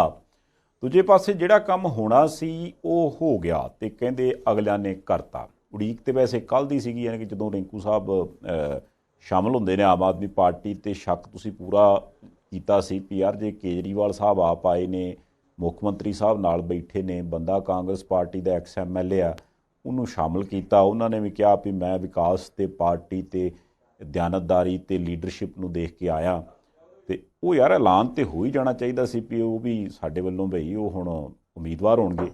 ਪਰ ਉਹ ਐਲਾਨ ਕੱਲ੍ਹ ਤਾਂ ਹੋਇਆ ਨਹੀਂ। ਉਹ ਐਲਾਨ ਜਿਹੜਾ ਹੋਇਆ ਉਹ ਹੁਣ ਅੱਜ ਹੋਇਆ, ਜਦੋਂ ਇੱਕ ਚਿੱਠੀ ਸਾਹਮਣੇ ਆਈ ਤੇ ਚਿੱਠੀ ਦੇ ਵਿੱਚ ਕਿਹਾ ਗਿਆ ਕਿ ਜਿਹੜੀ ਬਾਈਪੋਲ ਹੈ, ਯਾਨੀ ਕਿ ਜਿਹੜੀ ਜ਼ਿਮਨੀ ਚੋਣ ਹੋਣੀ ਆ ਜਲੰਧਰ ਹਲਕੇ ਦੀ, ਉਹਦੇ ਲਈ ਆਮ ਆਦਮੀ ਪਾਰਟੀ ਦੇ ਉਮੀਦਵਾਰ ਹੋਣਗੇ ਸੁਸ਼ੀਲ ਕੁਮਾਰ ਰਿੰਕੂ ਹੋਰੀ। ਹੁਣ ਸੁਸ਼ੀਲ ਕੁਮਾਰ ਰਿੰਕੂ ਸਾਹਿਬ ਜਦੋਂ ਨਾ ਆਇਆ ਤੇ ਸਾਰੇ ਪਾਸੇ ਰੌਲਾ ਪੈ ਗਿਆ, ਖਾਸ ਕਰਕੇ ਕਾਂਗਰਸ ਪਾਰਟੀ ਵਾਲਿਆਂ ਨੇ, ਤੇ ਉਹ ਚਿੱਠੀ ਜਿਹੜੀ ਆ ਉਹ ਲਾ ਕੇ ਨਾਲ ਉਹਦੇ ਉੱਪਰ ਬਕਾਇਦਾ ਟਵੀਟ ਕੀਤਾ, ਜਿਹਦੇ ਤੇ ਉਹਨਾਂ ਨੇ ਲਿਖਿਆ error 404 ਵਲੰਟੀਅਰ ਨਾਟ ਫਾਊਂਡ। ਵੀ ਮਤਲਬ ਆਮ ਤੌਰ ਤੇ ਜਿਹੜੀ ਆਮ ਆਦਮੀ ਪਾਰਟੀ ਆ ਉਹ ਕਹਿੰਦੇ ਨੇ ਅਸੀਂ ਵਲੰਟੀਅਰਾਂ ਦੀ ਪਾਰਟੀਆਂ ਦੇ ਵਲੰਟੀਅਰਸ ਨੂੰ ਅੱਗੇ ਲੈ ਕੇ ਆਵਾਂਗੇ, ਆਮ ਘਰਾਂ ਦੇ ਲੋਕਾਂ ਨੂੰ ਟਿਕਟਾਂ ਦੇਵਾਂਗੇ। ਉਹ ਕਹਿੰਦੇ ਵੀ 92 MLA ਚੇਅਰਮੈਨ ਤੇ ਹੋਰ ਕਈ ਸ਼ਬਦ ਉਹਨਾਂ ਨੇ ਬਾਅਦ 'ਚ ਵਰਤਿਆ। ਅਨਮੋਲ ਰਤਨਸ ਜਿਹੜੇ ਨੇ ਉਹਨਾਂ ਦੇ ਵਿੱਚੋਂ ਕੋਈ ਅਨਮੋਲ ਰਤਨ ਨਹੀਂ ਲੱਭਿਆ ਜਿਹਨੂੰ ਟਿਕਟ ਦਿੱਤੀ ਜਾ ਸਕੇ। ਦੇਖੋ ਸੰਧਾਲੀਆ ਸਾਹਿਬ, ਕੁੱਲ ਮਿਲਾ ਕੇ ਸਿਆਸੀ ਤੌਰ ਦੇ ਉੱਤੇ ਗਿਰਾਵਟ ਹੈ। ਕੁੱਲ ਮਿਲਾ ਕੇ ਪੰਜਾਬ ਦੇ ਲੋਕਾਂ ਦੇ ਸਾਹਮਣੇ ਇੱਕ ਬੜੀ ਪੇਚੀਦਾ ਸਥਿਤੀ ਹੈ। ਮੈਂ ਉਹਦੇ 2 ਉਦਾਹਰਣ ਦਿੰਦਾ। ਆਮ ਆਦਮੀ ਪਾਰਟੀ ਨੇ ਕਾਂਗਰਸ ਪਾਰਟੀ ਦੇ ਵਿੱਚੋਂ ਬੰਦਾ ਲਿਆ ਕੇ 20 ਘੰਟਿਆਂ ਬਾਅਦ ਉਮੀਦਵਾਰ ਬਣਾਤਾ। ਇਹਦੇ ਤੋਂ ਪਹਿਲਾਂ ਤੁਹਾਨੂੰ ਸੰਗਰੂਰ ਵਾਲੀ ਇਲੈਕਸ਼ਨ ਚੇਤੇ ਹੋਣੀ ਹੈ। ਉਦੋਂ ਕਿੰਨਾ ਕੁ ਸਮਾਂ ਹੋਇਆ ਸੀ ਕੇਵਲ ਸਿੰਘ ਢਿੱਲੋਂ ਹੋਇਆ ਨੂੰ ਭਾਰਤੀ ਜਨਤਾ ਪਾਰਟੀ ਜੁਆਇਨ ਕੀਤਿਆਂ ਨੂੰ, ਕਾਂਗਰਸ ਪਾਰਟੀ ਛੱਡ ਕੇ ਉਹਨਾਂ ਨੂੰ ਭਾਰਤੀ ਜਨਤਾ ਪਾਰਟੀ ਨੇ ਟਿਕਟ ਦੇ ਦਿੱਤੀ ਸੀ। ਤੁਸੀਂ ਥੋੜ੍ਹਾ ਜਿਹਾ ਪਿੱਛੇ ਚਲੇ ਜਾਓ, ਜਦੋਂ ਪੰਜਾਬ ਦੀਆਂ ਵਿਧਾਨ ਸਭਾ ਚੋਣਾਂ ਹੋਈਆਂ ਸੀ ਤੇ ਜਦੋਂ ਕਾਗਜ਼ ਦਾਖਲ ਕਰਨ ਦੇ ਵਿੱਚ 8 ਦਿਨ ਰਹਿ ਗਏ ਸੀ, ਤੁਸੀਂ ਉਹਦੇ ਤੋਂ ਬਾਅਦ ਆਖਰੀ 8 ਦਿਨਾਂ ਦੇ ਵਿੱਚ 43 ਨਾਮ ਨੇ, 43 ਬੰਦਿਆਂ ਨੂੰ ਵੱਖ-ਵੱਖ ਸਿਆਸੀ ਪਾਰਟੀਆਂ ਨੇ ਦੂਸਰੀਆਂ ਪਾਰਟੀਆਂ ਚੋਂ ਲਿਆ ਕੇ ਟਿਕਟਾਂ ਦੇ ਕੇ ਨਵਾਜ਼ਿਆ ਕਿ ਭਾਈ ਇਹਨਾਂ ਦੇ ਨਾਲੋਂ ਤਾਂ ਚੰਗਾ ਬੰਦਾ ਹੀ ਕੋਈ ਨਹੀਂ। ਮੈਂ ਪੰਜਾਬ ਦੇ ਰਾਜਨੀਤਿਕ ਲੀਡਰਾਂ ਨੂੰ ਇੱਕ ਸਲਾਹ ਦਿੰਦਾ ਤੁਹਾਡੇ ਰਾਹੀਂ, ਕਿਉਂਕਿ ਤੁਹਾਡੀ ਵੱਧ ਸੁਣਦੇ ਆ। ਉਹ ਸਲਾਹ ਇਹ ਹੈ ਕਿ ਤੁਸੀਂ ਜਿਹੜੀ ਵੀ ਪਾਰਟੀ ਚੋਂ ਰਹੋ, ਪਰ ਤੁਸੀਂ ਉਸ ਪਾਰਟੀ ਦੇ ਵਿੱਚ ਰਹਿ ਕੇ ਪ੍ਰਚਾਰ ਕਰਦਿਆਂ, ਕੰਮ ਕਰਦਿਆਂ, ਰੈਲੀ ਨੂੰ ਸੰਬੋਧਨ ਕਰਦਿਆਂ, ਪ੍ਰੈਸ ਕਾਨਫਰੰਸ ਕਰਦਿਆਂ, ਵਿਧਾਨ ਸਭਾ ਦੇ ਵਿੱਚ ਬੋਲਦਿਆਂ, ਜਿੱਥੇ ਤੁਹਾਡੀ ਆਵਾਜ਼ ਰਿਕਾਰਡ ਹੁੰਦੀ ਹੈ, ਜਿੱਥੇ ਤੁਹਾਨੂੰ ਕੈਮਰੇ ਕੈਚ ਕਰਦੇ ਆ, ਬਿਲਕੁਲ ਵੀ ਕਿਸੇ ਦੂਸਰੀ ਪਾਰਟੀ ਦੇ ਉੱਤੇ ਕੋਈ ਵੱਡਾ ਦੋਸ਼ ਨਾ ਲਾਓ। ਬਿਲਕੁਲ ਵੀ ਕਿਸੇ ਦੂਸਰੀ ਪਾਰਟੀ ਦੇ ਲੀਡਰ ਬਾਰੇ ਕੁਝ ਨਾ ਕਹੋ, ਕਿਉਂਕਿ ਕੀ ਪਤਾ ਤੁਹਾਨੂੰ ਕੱਲ ਨੂੰ ਛਾਲ ਮਾਰ ਕੇ ਕਿਹੜੀ ਪਾਰਟੀ 'ਚ ਸ਼ਾਮਲ ਹੋਣਾ ਪੈ ਜਾਣਾ। ਕਿਉਂਕਿ ਕੀ ਪਤਾ ਭੜਕ ਨੂੰ ਤੁਹਾਨੂੰ ਕਿਹੜੀ ਪਾਰਟੀ ਦੇ ਵਿੱਚ ਜਾ ਕੇ ਇਹ ਕਹਿਣਾ ਪੈ ਜਾਣਾ ਕਿ ਮੈਂ ਤਾਂ ਇਸ ਪਾਰਟੀ ਦੀਆਂ ਨੀਤੀਆਂ ਤੇ ਇਸ ਪਾਰਟੀ ਦੇ ਲੀਡਰਾਂ ਦੀ ਇਮਾਨਦਾਰੀ ਨੂੰ ਵੇਖ ਕੇ ਲੋਕ ਸੇਵਾ ਦੇ ਲਈ ਇਸ ਪਾਰਟੀ ਦਾ ਦਾਮਨ ਫੜਿਆ, ਪੱਲਾ ਫੜਿਆ, ਇਸ ਪਾਰਟੀ ਦੇ ਵਿੱਚ ਆ ਗਿਆ। ਤੇ ਦੂਸਰਾ, ਇਹ ਵੀ ਬਹੁਤਾ ਕਹਿਣ ਦੀ ਲੋੜ ਨਹੀਂ ਕਿ ਭਾਈ ਮੈਂ ਤਾਂ ਸੇਵਾ ਕਰਨੀ ਆ, ਲੋਕਾਂ ਦੀ ਸੇਵਾ, ਮੈਨੂੰ ਕਿਸੇ ਅਹੁਦੇ ਦੀ ਝਾਕ ਨਹੀਂ ਕਿ ਜਦੋਂ 20 ਕੁ ਘੰਟਿਆਂ ਦੇ ਬਾਅਦ ਵੱਡਾ ਅਹੁਦਾ ਮਿਲ ਜਾਂਦਾ, ਇੱਕ ਵੱਡੀ ਟਿਕਟ ਮਿਲ ਜਾਂਦੀ ਹੈ ਤਾਂ ਲੋਕਾਂ ਨੂੰ ਆਪੇ ਪਤਾ ਲੱਗ ਜਾਂਦਾ। ਹੁਣ ਸੰਧਾਲੀਆ ਸਾਹਿਬ 43 ਬੰਦੇ ਹੋ, ਇਹ ਗੱਲ ਹੋ ਗਈ ਜੀ, ਇਹ ਗੱਲ ਹੋ ਗਈ ਕਿ WhatsApp, ਕਿਉਂਕਿ ਤੁਸੀਂ ਦੇਖੋ ਵੀਡੀਓ ਕੱਢ ਲਏ ਕਾਂਗਰਸ ਪਾਰਟੀ ਵਾਲੇ ਇੱਕ, ਕਿਉਂਕਿ ਉਹਨਾਂ ਦੇ ਲੀਡਰ ਨੇ ਅਗਲਿਆਂ ਦੇ ਕੋਲ ਉਦੋਂ ਲਾਈਵ ਲੂਈਵ ਕਰਦੇ ਕਿਤੇ ਪਈਆਂ ਹੋਣੀਆਂ ਚੀਜ਼ਾਂ। ਸੁਸ਼ੀਲ ਰਿੰਕੂ ਨਹੀਂ ਕਿਤੇ ਰਾਜਾ ਵੜਿੰਗ ਸਾਹਿਬ ਦੀ ਪ੍ਰਧਾਨਗੀ 'ਚ ਉੱਥੇ ਕਿਤੇ ਖਲੋਤਿਆਂ ਬੋਲਦੇ ਸੀ, ਤੇ ਮੈਨੂੰ ਲੱਗਦਾ ਵੀ ਉਹ ਬਹੁਤੀ ਪੁਰਾਣੀ ਵੀ ਵੀਡੀਓ ਨਹੀਂ, ਕਿਉਂਕਿ ਕਈ ਵੱਡੇ ਲੀਡਰ ਜਦੋਂ ਕਾਂਗਰਸ ਪਾਰਟੀ ਦੇ BJP 'ਚ ਗਏ ਸੀਗੇ ਜਾਂ ਹੋਰਨਾਂ ਪਾਰਟੀਆਂ 'ਚ ਗਏ ਸੀ ਨਾ, ਉਦੋਂ ਸੁਸ਼ੀਲ ਰਿੰਕੂ ਸਾਹਿਬ ਬੋਲਦੇ ਕਿ ਵੀ ਇਹ ਜਿਹੜੇ ਲੋਕ ਪਹਿਲਾਂ ਸੱਤਾ ਦਾ ਨਸ਼ਾ ਭੋਗ ਕੇ ਸਾਰਾ ਕੁਝ ਕਰਕੇ ਤੇ ਹੁਣ ਦੂਜੇ ਪਾਸੇ ਚੱਲ ਗਏ ਨੇ, ਇਹਨਾਂ ਗਦਾਰਾਂ ਦੀਆਂ ਕਹਿੰਦੇ ਫੋਟੋਆਂ ਲਾਉਣੀਆਂ ਚਾਹੀਦੀਆਂ ਨੇ ਇੱਥੇ। ਫਿਰ ਕਹਿੰਦੇ ਜੇ ਕੋਈ ਗਦਾਰ ਵਾਪਸ ਆਉਂਦਾ ਨਾ, ਉਹਦੀ 1 ਮਹੀਨਾ ਪਾਣੀ ਪਿਆਉਣ ਤੇ ਡਿਊਟੀ ਲਾਓ ਇੱਥੇ ਕਾਂਗਰਸ ਦਫ਼ਤਰ 'ਚ। ਉਹ ਹੁਣ ਕਾਂਗਰਸ ਪਾਰਟੀ ਦਾ ਕੱਲਾ ਕੱਲਾ ਬੰਦਾ ਅੱਗੇ ਫਾਰਵਰਡ ਕਰ ਰਿਹਾ ਵੀ ਮਹਾਰਾਜ ਜੀ ਜਿਹੜੇ ਕਹਿੰਦੇ ਸੀ ਵੀ ਉਹਨਾਂ ਦੀਆਂ ਫੋਟੋਆਂ ਲਾਓ ਤੇ ਉਹ ਇੱਦਾਂ ਤੇ ਉੱਦਾਂ, ਤੇ ਹੁਣ ਆਪ ਹੀ ਚੱਲ ਗਏ ਨੇ, ਇਹਦਾ ਖਿਆਲ ਰੱਖਿਓ। ਦੇਖੋ ਸੰਧਾਲੀਆ ਸਾਹਿਬ, ਅਸੀਂ 2 ਉਮੀਦਵਾਰਾਂ ਨੂੰ ਸ਼ੁਭ ਸ਼ਾਮਾਂ ਦਿੰਦੇ ਆ। ਇੱਕ ਚੌਧਰੀ ਕਰਮਜੀਤ ਕੌਰ ਜਿਹੜੇ ਕਿ ਕਾਂਗਰਸ ਪਾਰਟੀ ਦੇ ਕੈਂਡੀਡੇਟ ਨੇ, ਦੂਸਰੇ ਸੁਸ਼ੀਲ ਰਿੰਕੂ ਜਿਹੜੇ ਕਿ ਹੁਣ ਆਮ ਆਦਮੀ ਪਾਰਟੀ ਦੇ ਕੈਂਡੀਡੇਟ ਨੇ। ਮੈਂ ਕਾਂਗਰਸ ਪਾਰਟੀ ਦੇ ਜਿਹੜੇ ਵਰਕਰ ਨੇ ਉਹਨਾਂ ਨੂੰ ਵੀ ਸਲਾਹ ਦਿੰਦਾ ਕਿ ਭਾਈ ਤੁਸੀਂ ਹੁਣ ਥੋੜ੍ਹਾ ਜਿਹਾ ਕਾਇਮ ਹੋ ਜਾਓ, ਚੇਤਾ ਰੱਖੋ ਕਿ ਸੁਸ਼ੀਲ ਰਿੰਕੂ ਤੁਹਾਡੇ ਨਹੀਂ। ਤੇ ਆਮ ਆਦਮੀ ਪਾਰਟੀ ਦੇ ਵਰਕਰਾਂ ਨੂੰ ਸਲਾਹ ਹੈ ਕਿ ਤੁਸੀਂ ਚੇਤਾ ਰੱਖੋ ਕਿ ਸੁਸ਼ੀਲ ਰਿੰਕੂ ਹੁਣ ਤੁਹਾਡੇ ਨੇ, ਕਿਤੇ ਉਹੀ ਪੁਰਾਣੀ ਰੀਲ ਨਾ ਚਾੜ ਰੱਖਿਓ। ਉਹ ਇੱਕ ਅੱਗੇ ਹੁੰਦਾ ਟੇਪ ਰਿਕਾਰਡਰ ਚੱਲਦੇ ਸੀ ਸੰਧਾਲੀਆ ਸਾਹਿਬ, ਜਿਹੜੀ ਰੀਲ ਦੇ ਵਿੱਚ ਗਾਣੇ ਹੁੰਦੇ ਸੀ ਉਹਨਾਂ ਦੇ ਉੱਤੇ ਹੋਰ ਗਾਣੇ ਵੀ ਭਰ ਜਾਂਦੇ ਸੀ। ਜਦੋਂ ਟੇਪ ਰਿਕਾਰਡਰ ਜਦ ਲੈ ਕੇ ਜਾਈਦਾ ਸੀ ਉਹ ਪੁਰਾਣੀ ਕੈਸਟ ਰੀਲ ਕਿ ਭਾਈ ਇਹਦੇ ਵਿੱਚ ਗਾਣੇ ਭਰਦੇ, ਤਾਂ ਉਹ ਪੁੱਛਦਾ ਹੁੰਦਾ ਅੱਛਾ ਰੀਲ ਨਵੀਂ ਆ ਕਿ ਪੁਰਾਣੀ ਆ, ਫਿਰ ਐਂ ਕਰਕੇ ਦੇਖਦਾ ਹੁੰਦਾ ਸੀ। ਇਸ ਕਰਕੇ ਨਵੀਂ ਰੀਲ ਹੈ ਕਿ ਪੁਰਾਣੀ ਰੀਲ ਹੈ, ਇਹ ਸਿਆਸੀ ਤੌਰ ਦੇ ਉੱਤੇ ਫੈਸਲਾ ਤੁਸੀਂ ਕਰਨਾ। ਸੰਧਾਲੀਆ ਸਾਹਿਬ, ਪੰਜਾਬ ਦੇ ਲੋਕ ਜਿਹੜੇ ਨੇ, ਇਹਦੀ ਨਾ ਇੱਕ ਘਟਨਾ ਮੈਨੂੰ ਯਾਦ ਆ ਗਈ, ਦੱਸੋ। ਉਹ ਜਦੋਂ ਹੁਣ ਤਾਂ ਵੈਸੇ ਰਿਵਾਜ ਘਟ ਗਿਆ ਕਿਉਂਕਿ ਅੱਜ ਕੱਲ੍ਹ ਪੈਨ ਡਰਾਈਵ ਚੱਲ ਗਈਆਂ, ਕਈ ਕੁਛ ਆ ਗਿਆ, ਲੋਕ ਫੋਨ ਤੋਂ ਹੀ ਲਾ ਲੈਂਦੇ ਨੇ ਗਾਣੇ। ਨਹੀਂ ਪਹਿਲਾਂ ਹੁੰਦਾ ਨਾ ਕੈਸਟ ਸੀ ਭਰਾ ਕੇ ਲੈ ਕੇ ਆਉਣੀ। ਤੇ ਇੱਦਾਂ ਹੀ ਕਿਤੇ ਮੇਰਾ ਖਿਆਲ ਕੋਈ ਸਮਾਗਮ ਜਿਹਾ ਸੀਗਾ, ਤੇ ਉਸ ਸਮਾਗਮ ਦੇ ਉੱਪਰ ਨਾ, ਕਿਉਂਕਿ ਹੁੰਦਾ ਵੀ ਚਲੋ ਯਾਰ ਗਾਣੇ ਗੂਣੇ ਤਾਂ ਕੀ ਲਾਉਣੇ ਆ, ਵੀ ਕੋਈ ਧਾਰਮਿਕ ਜਿਹੜਾ ਜੀ ਉਹ ਲਾ ਦਿਓ, ਕੁਛ ਧਾਰਮਿਕ ਗੀਤ ਜਿਹੜੇ ਸੀਗੇ ਉਹ। ਹੁਣ ਧਾਰਮਿਕ ਗੀਤ ਭਰਾਏ ਤੇ ਵਾਹਵਾ ਚਿਰ ਚੱਲਦੇ ਰਹੇ, ਤੇ ਅਚਾਨਕ ਵਿੱਚ ਚਮਕੀਲਾ ਵੱਜਣ ਲੱਗ ਪਿਆ ਮੁੜ ਕੇ ਐਂਡ ਤੇ। ਉਹ ਭੱਜ ਕੇ ਜਾ ਕੇ ਬੰਦ ਕੀਤਾ ਵੀ ਇਹ ਕੀਤਾ ਕਿੰਨੇ, ਤੇ ਪਤਾ ਬਾਅਦ 'ਚ ਇਹ ਲੱਗਾ ਵੀ ਕੈਸਟ ਪਹਿਲਾਂ ਉਹਦੇ ਚਮਕੀਲੇ ਵਾਲੇ ਗਾਣੇ ਸੀ, ਤੇ ਉਹ ਕਿਤੇ ਇੱਕ ਦਿਨ ਪਹਿਲਾਂ ਭਰਾ ਕੇ ਲੈਂਦੇ ਵੀ ਯਾਰ ਕੱਲ੍ਹ ਨੂੰ ਲੋੜ ਪੈਣੀ ਆ। ਤੇ ਉਹ ਜਿੰਨੇ ਭਰੀ ਉਹਨੇ ਜਿੰਨੇ ਕਾਏ, ਮਗਰਲਾ ਜਿਹੜਾ ਹਿੱਸਾ ਸੀ ਉਹ ਖਾਲੀ ਰਹਿਣ ਤਾਂ, ਜਿੰਨਾ ਕੋ ਗਾਣੇ ਮੁੱਕ ਗਏ, ਜਦੋਂ ਮਗਰਲੀ ਚੱਲੀ ਤੇ ਫਿਰ ਚਮਕੀਲਾ ਸਾਹਿਬ ਵਿੱਚ ਬੋਲਣ ਲੱਗ। ਨਹੀਂ ਸੰਧਾਲੀਆ ਸਾਹਿਬ, ਫਰਕ ਰੱਖਣਾ ਚਾਹੀਦਾ। ਸੋ ਆਪਾਂ ਤਾਂ ਇੱਕੋ ਬੇਨਤੀ ਕਰਦੇ ਹਾਂ ਕਿ ਦੇਖੋ ਪੰਜਾਬ ਦੇ ਲੋਕਾਂ ਦੇ ਨਾਲ ਸਿਆਸੀ ਤੌਰ ਦੇ ਉੱਤੇ ਵਫਾਦਾਰੀ ਹੋਣੀ ਬਹੁਤ ਜ਼ਰੂਰੀ ਹੈ। ਇੱਕ ਐਸਾ ਕੰਮ ਚੱਲ ਪਿਆ ਸੰਧਾਲੀਆ ਸਾਹਿਬ ਲੋਕਾਂ ਦੇ ਅੱਖਾਂ ਦੇ ਵਿੱਚ ਘੱਟਾ ਪਾਉਣ ਦਾ। ਤੁਸੀਂ ਪਿਛਲੇ ਸਮੇਂ ਦੇ ਵਿੱਚ ਦੇਖਿਆ ਹੋਣਾ ਕਿ 2 ਪਾਰਟੀਆਂ ਦਾ ਸਮਝੌਤਾ ਹੋ ਜਾਂਦਾ, ਕੁਝ ਸੀਟਾਂ ਇੱਕ ਪਾਰਟੀ ਨੂੰ ਛੱਡ ਦਿੰਦੇ ਆ, ਤੇ ਉਹ ਪਾਰਟੀ ਕਹਿੰਦੀ ਜੀ ਸੀਟਾਂ ਤਾਂ ਸਾਨੂੰ ਛੱਡਤੀਆਂ, ਬੰਦਾ ਹੈ ਨਹੀਂ, ਉਹ ਕਹਿੰਦੇ ਬੰਦਾ ਸਾਡੇ ਚ ਲੈ ਜਾਓ। ਬੰਦਾ ਉਹੀ ਹੁੰਦਾ, ਚੋਣ ਨਿਸ਼ਾਨ ਦੂਸਰੀ ਪਾਰਟੀ ਦਾ ਹੋ ਜਾਂਦਾ, ਯਾਨੀ ਬੰਦਾ ਜਿੱਤ ਜਾਂਦਾ, ਮੁੜ ਕੇ ਬੰਦਾ ਆਪਣੀ ਸਮੇਤ ਸੀਟ ਦੂਜੀ ਪਾਰਟੀ ਦੇ ਵਿੱਚ ਲੈ ਜਾਂਦਾ। ਹੁਣ ਤੁਸੀਂ ਇਹ ਦੇਖੋ ਕਿ ਬੰਦਾ MLA MP ਕਿਉਂ ਬਣਦਾ, ਕਿਸ ਆਧਾਰ ਤੇ ਬਣਦਾ ਕਿ ਉਹ 18-20 ਲੱਖ ਲੋਕਾਂ ਦੀਆਂ ਸਮੱਸਿਆਵਾਂ ਦਾ ਜਾਣੂ ਹੋਵੇ, ਉਹ ਲੋਕਾਂ ਦੀਆਂ ਸਮੱਸਿਆਵਾਂ ਹੱਲ ਕਰਨ ਦੀ ਸਮਰੱਥਾ ਰੱਖਦਾ ਹੋਵੇ। ਪਾਰਟੀ ਟਿਕਟ ਕਿਹਨੂੰ ਦਿੰਦੀ ਹੈ? ਪਾਰਟੀ ਟਿਕਟ ਉਹਨੂੰ ਦਿੰਦੀ ਹੈ ਕਿ ਜਿਸ ਬੰਦੇ ਨੇ ਪਾਰਟੀ ਦੇ ਅੰਦਰ ਰਹਿ ਕੇ ਵਧੀਆ ਕੰਮ ਕੀਤਾ ਹੋਵੇ, ਵੱਖ-ਵੱਖ ਅਹੁਦਿਆਂ ਦੇ ਉੱਤੇ ਸੇਵਾਵਾਂ ਨਿਭਾਈਆਂ ਹੋਣ। ਹੁਣ ਦੇਖੋ ਚੌਧਰੀ ਸੰਤੋਖ ਸਿੰਘ ਹੋਰੀ ਜਿਹੜੇ ਉਹਨਾਂ ਦਾ ਦੇਹਾਂਤ ਹੋਇਆ, ਉਹ ਦੁਨੀਆ ਤੇ ਰਹਿਣੇ ਚਾਹੀਦੇ ਸੀ, ਪਰਿਵਾਰ ਦੇ ਵਿੱਚ ਰਹਿਣੇ ਚਾਹੀਦੇ ਸੀ, ਪਰਿਵਾਰ ਦੇ ਦੁੱਖ ਦੇ ਵਿੱਚ ਤਾਂ ਸ਼ਰੀਕ ਹਾਂ ਆਪਾਂ ਸਾਰੇ। ਪਰ ਤੁਸੀਂ ਇਹ ਦੇਖੋ ਕਿ ਹੈ ਤਾਂ ਪਰਿਵਾਰਵਾਦ ਦੀ ਗੱਲ ਹੈ ਕਿ ਉੱਥੇ ਵੀ ਬੀਬੀ ਜੀ ਨੂੰ ਟਿਕਟ ਦਿੱਤੀ ਹੈ। ਕਿ ਸਾਰੇ ਜਲੰਧਰ ਲੋਕ ਸਭਾ ਹਲਕੇ ਦੇ ਵਿੱਚ ਕਾਂਗਰਸ ਪਾਰਟੀ ਜਿਹੜੀ ਕਿ ਦੇਸ਼ ਦੀ ਸਭ ਤੋਂ ਪੁਰਾਣੀ ਪਾਰਟੀ ਹੈ, ਉਹਦਾ ਹੋਰ ਕੋਈ ਵਰਕਰ ਨਹੀਂ ਸੀ ਕਿ ਟਿਕਟਾਂ ਘਰਾਂ ਦੇ ਵਿੱਚ ਹੀ ਦੇਈ ਜਾਣੀਆਂ। ਇਸੇ ਤਰੀਕੇ ਆਮ ਆਦਮੀ ਪਾਰਟੀ ਹੈ। ਆਮ ਆਦਮੀ ਪਾਰਟੀ ਦੇ ਵਿੱਚ ਪਿਛਲੇ 10 ਸਾਲਾਂ ਤੋਂ ਕੀ ਕੋਈ ਵਰਕਰ ਕੰਮ ਹੀ ਨਹੀਂ ਸੀ ਕਰ ਰਿਹਾ? ਕਿ 10 ਸਾਲਾਂ ਤੋਂ ਕਿਸੇ ਵਰਕਰ ਨੇ ਬੂਥ ਨਹੀਂ ਤੁਹਾਡਾ ਲਾਇਆ, ਕਿਸੇ ਵਰਕਰ ਨੇ ਤੁਹਾਡੇ ਲਈ ਵੋਟਾਂ ਹੀ ਨਹੀਂ ਮੰਗੀਆਂ? ਕਿ ਇਹ ਮੰਨ ਕੇ ਚੱਲਿਆ ਜਾਵੇ ਕਿ ਜਿਹੜੇ 18 ਲੱਖ ਵੋਟਰ ਨੇ ਜਾਂ 17 ਲੱਖ ਵੋਟਰ ਨੇ ਉਸ ਹਲਕੇ ਦੇ ਵਿੱਚੋਂ 1-2 ਲੱਖ ਬੰਦਾ ਤੁਹਾਡਾ ਹੋਏਗਾ, ਵਿੱਚੋਂ 2-4 ਹਜ਼ਾਰ ਬੰਦਾ ਤੁਹਾਡਾ ਵਰਕਰ ਹੋਏਗਾ, ਕਿ ਕਿਸੇ ਨੂੰ ਵੀ ਤੁਸੀਂ ਇੰਨੇ ਯੋਗ ਨਹੀਂ ਸਮਝਿਆ ਕਿ ਭਾਈ ਉਹ ਲੋਕ ਸਭਾ ਦੀ ਉਮੀਦ ਚੋਣ ਲੜ ਕੇ ਜੇ ਉਹ ਜਿੱਤ ਕੇ MP ਬਣਦਾ ਤੇ ਉੱਥੇ ਜਾ ਕੇ ਉਹ ਗੱਲ ਕਰ ਸਕਦਾ? ਜਾਣੀ ਆਪਾਂ ਇੱਕ ਪਾਸੇ ਤੇ ਕਹਿੰਦੇ ਕਿ ਰਵਾਇਤੀ ਪਾਰਟੀਆਂ ਨੇ ਪੰਜਾਬ ਤੇ ਦੇਸ਼ ਲੁੱਟ ਕੇ ਖਾ ਲਿਆ, ਅਸੀਂ ਨਵੇਂ ਤਰ੍ਹਾਂ ਦੀ ਰਾਜਨੀਤੀ ਲੈ ਕੇ ਆਉਣੀ, ਅਸੀਂ ਬਦਲਾਅ ਲੈ ਕੇ ਆਉਣਾ। ਇੱਕ ਪਾਸੇ ਤਾਂ ਆਪਾਂ ਇਹ ਦਾਅਵਾ ਕਰਦੇ ਹਾਂ ਕਿ ਸਰਕਾਰ ਦੀ ਕਾਰਗੁਜ਼ਾਰੀ ਦੇ ਸਿਰ ਦੇ ਉੱਤੇ ਵੋਟਾਂ ਮੰਗਣੀਆਂ, ਤੇ ਦੂਸਰੇ ਪਾਸੇ ਇੱਕ ਬੰਦੇ ਨੂੰ ਦੂਸਰੀ ਪਾਰਟੀ ਦੇ ਵਿੱਚੋਂ ਲਿਆ ਕੇ 20 ਘੰਟਿਆਂ ਦੇ ਅੰਦਰ ਅੰਦਰ ਨੂੰ ਆਪਾਂ ਟਿਕਟ ਦੇ ਦਿੰਦੇ ਹਾਂ। ਠੀਕ ਹੈ, ਅਸੀਂ ਨਹੀਂ ਕਹਿੰਦੇ ਕੋਈ ਮਾੜਾ ਜਾਂ ਚੰਗਾ, ਪਰ ਇਹ ਆਪਣੇ ਆਪ ਦੇ ਵਿੱਚ ਇੱਕ ਬਹੁਤ ਸੋਚਣ ਵਿਚਾਰਨ ਵਾਲੀ ਗੱਲ। ਹੁਣ ਦੂਸਰੀਆਂ ਦੋ ਧਿਰਾਂ ਰਹਿੰਦੀਆਂ, ਅਕਾਲੀ ਦਲ ਤੇ ਬਸਪਾ ਤੇ ਭਾਜਪਾ, ਚਰਚਾ ਤਾਂ ਉਧਰ ਵੀ ਇਹੀ ਚੱਲਦੀ ਹੈ ਨਾ ਕਿ ਭਾਈ ਕਿਹੜਾ ਬੰਦਾ ਲਿਆਈਏ, ਕਿਸਲੇ ਪਾਸਿਓਂ ਲਿਆਈਏ, ਭਾਰਤੀ ਜਨਤਾ ਪਾਰਟੀ ਦਾ ਉਮੀਦਵਾਰ ਕੌਣ ਹੋਏਗਾ, ਕਿਹੜੇ ਬੰਦੇ ਕਿੱਧਰਲੇ ਪਾਸਿਓਂ ਆ ਸਕਦੇ ਆ, ਚਰਚਾ ਉਧਰ ਵੀ ਚੱਲੀ ਜਾਂਦੀ ਹੈ। ਜਾਣੀ ਨਾ ਤਾਂ ਆਪਣੇ ਆਪ ਦੇ ਉੱਤੇ ਲੀਡਰਾਂ ਨੂੰ ਯਕੀਨ ਰਿਹਾ, ਜੋੜ ਤੋੜ ਦੀ ਰਾਜਨੀਤੀ ਜਿਹੜੀ ਉਹ ਸਿਖਰਾਂ ਦੇ ਉੱਤੇ ਅੱਪੜ ਗਈ। ਆਪਾਂ ਕੱਲ ਵੀ ਬੇਨਤੀ ਕੀਤੀ ਸੀ ਕਿ ਟਿਕਟਾਂ ਦੇਣੀਆਂ ਕਿਹਨੂੰ ਦੇਣੀਆਂ, ਉਮੀਦਵਾਰ ਕੌਣ ਬਣਾਉਣਾ, ਉਹ ਰਾਜਨੀਤਿਕ ਪਾਰਟੀਆਂ ਦੇ ਹੱਥ ਹੈ, ਪੰਜਾਬ ਦੇ ਲੋਕਾਂ ਦੇ ਹੱਥ ਨਹੀਂ। ਤੁਹਾਨੂੰ ਯਾਦ ਹੈ ਸੰਧਾਲੀਆ ਸਾਹਿਬ, ਜਦੋਂ ਆਮ ਆਦਮੀ ਪਾਰਟੀ ਨੇ ਪਹਿਲੀ ਵਾਰੀ ਪੰਜਾਬ 'ਚ ਟਿਕਟਾਂ ਵੰਡੀਆਂ ਸੀ ਤਾਂ ਉਹ ਕਹਿੰਦੇ ਸੀ ਕਿ ਜਿੰਨੇ ਸਾਡੇ ਵਰਕਰ ਨੇ, ਵਲੰਟੀਅਰ ਨੇ, ਉਹ ਫੈਸਲਾ ਕਰਨਗੇ ਕਿ ਕਿਹੜੇ ਹਲਕੇ ਦੇ ਵਿੱਚੋਂ ਉਮੀਦਵਾਰ ਕੌਣ ਹੋਏਗਾ। ਹੁਣ ਕਿਹੜੇ ਵਰਕਰਾਂ, ਵਲੰਟੀਅਰਾਂ ਨੇ ਫੈਸਲਾ ਕੀਤਾ?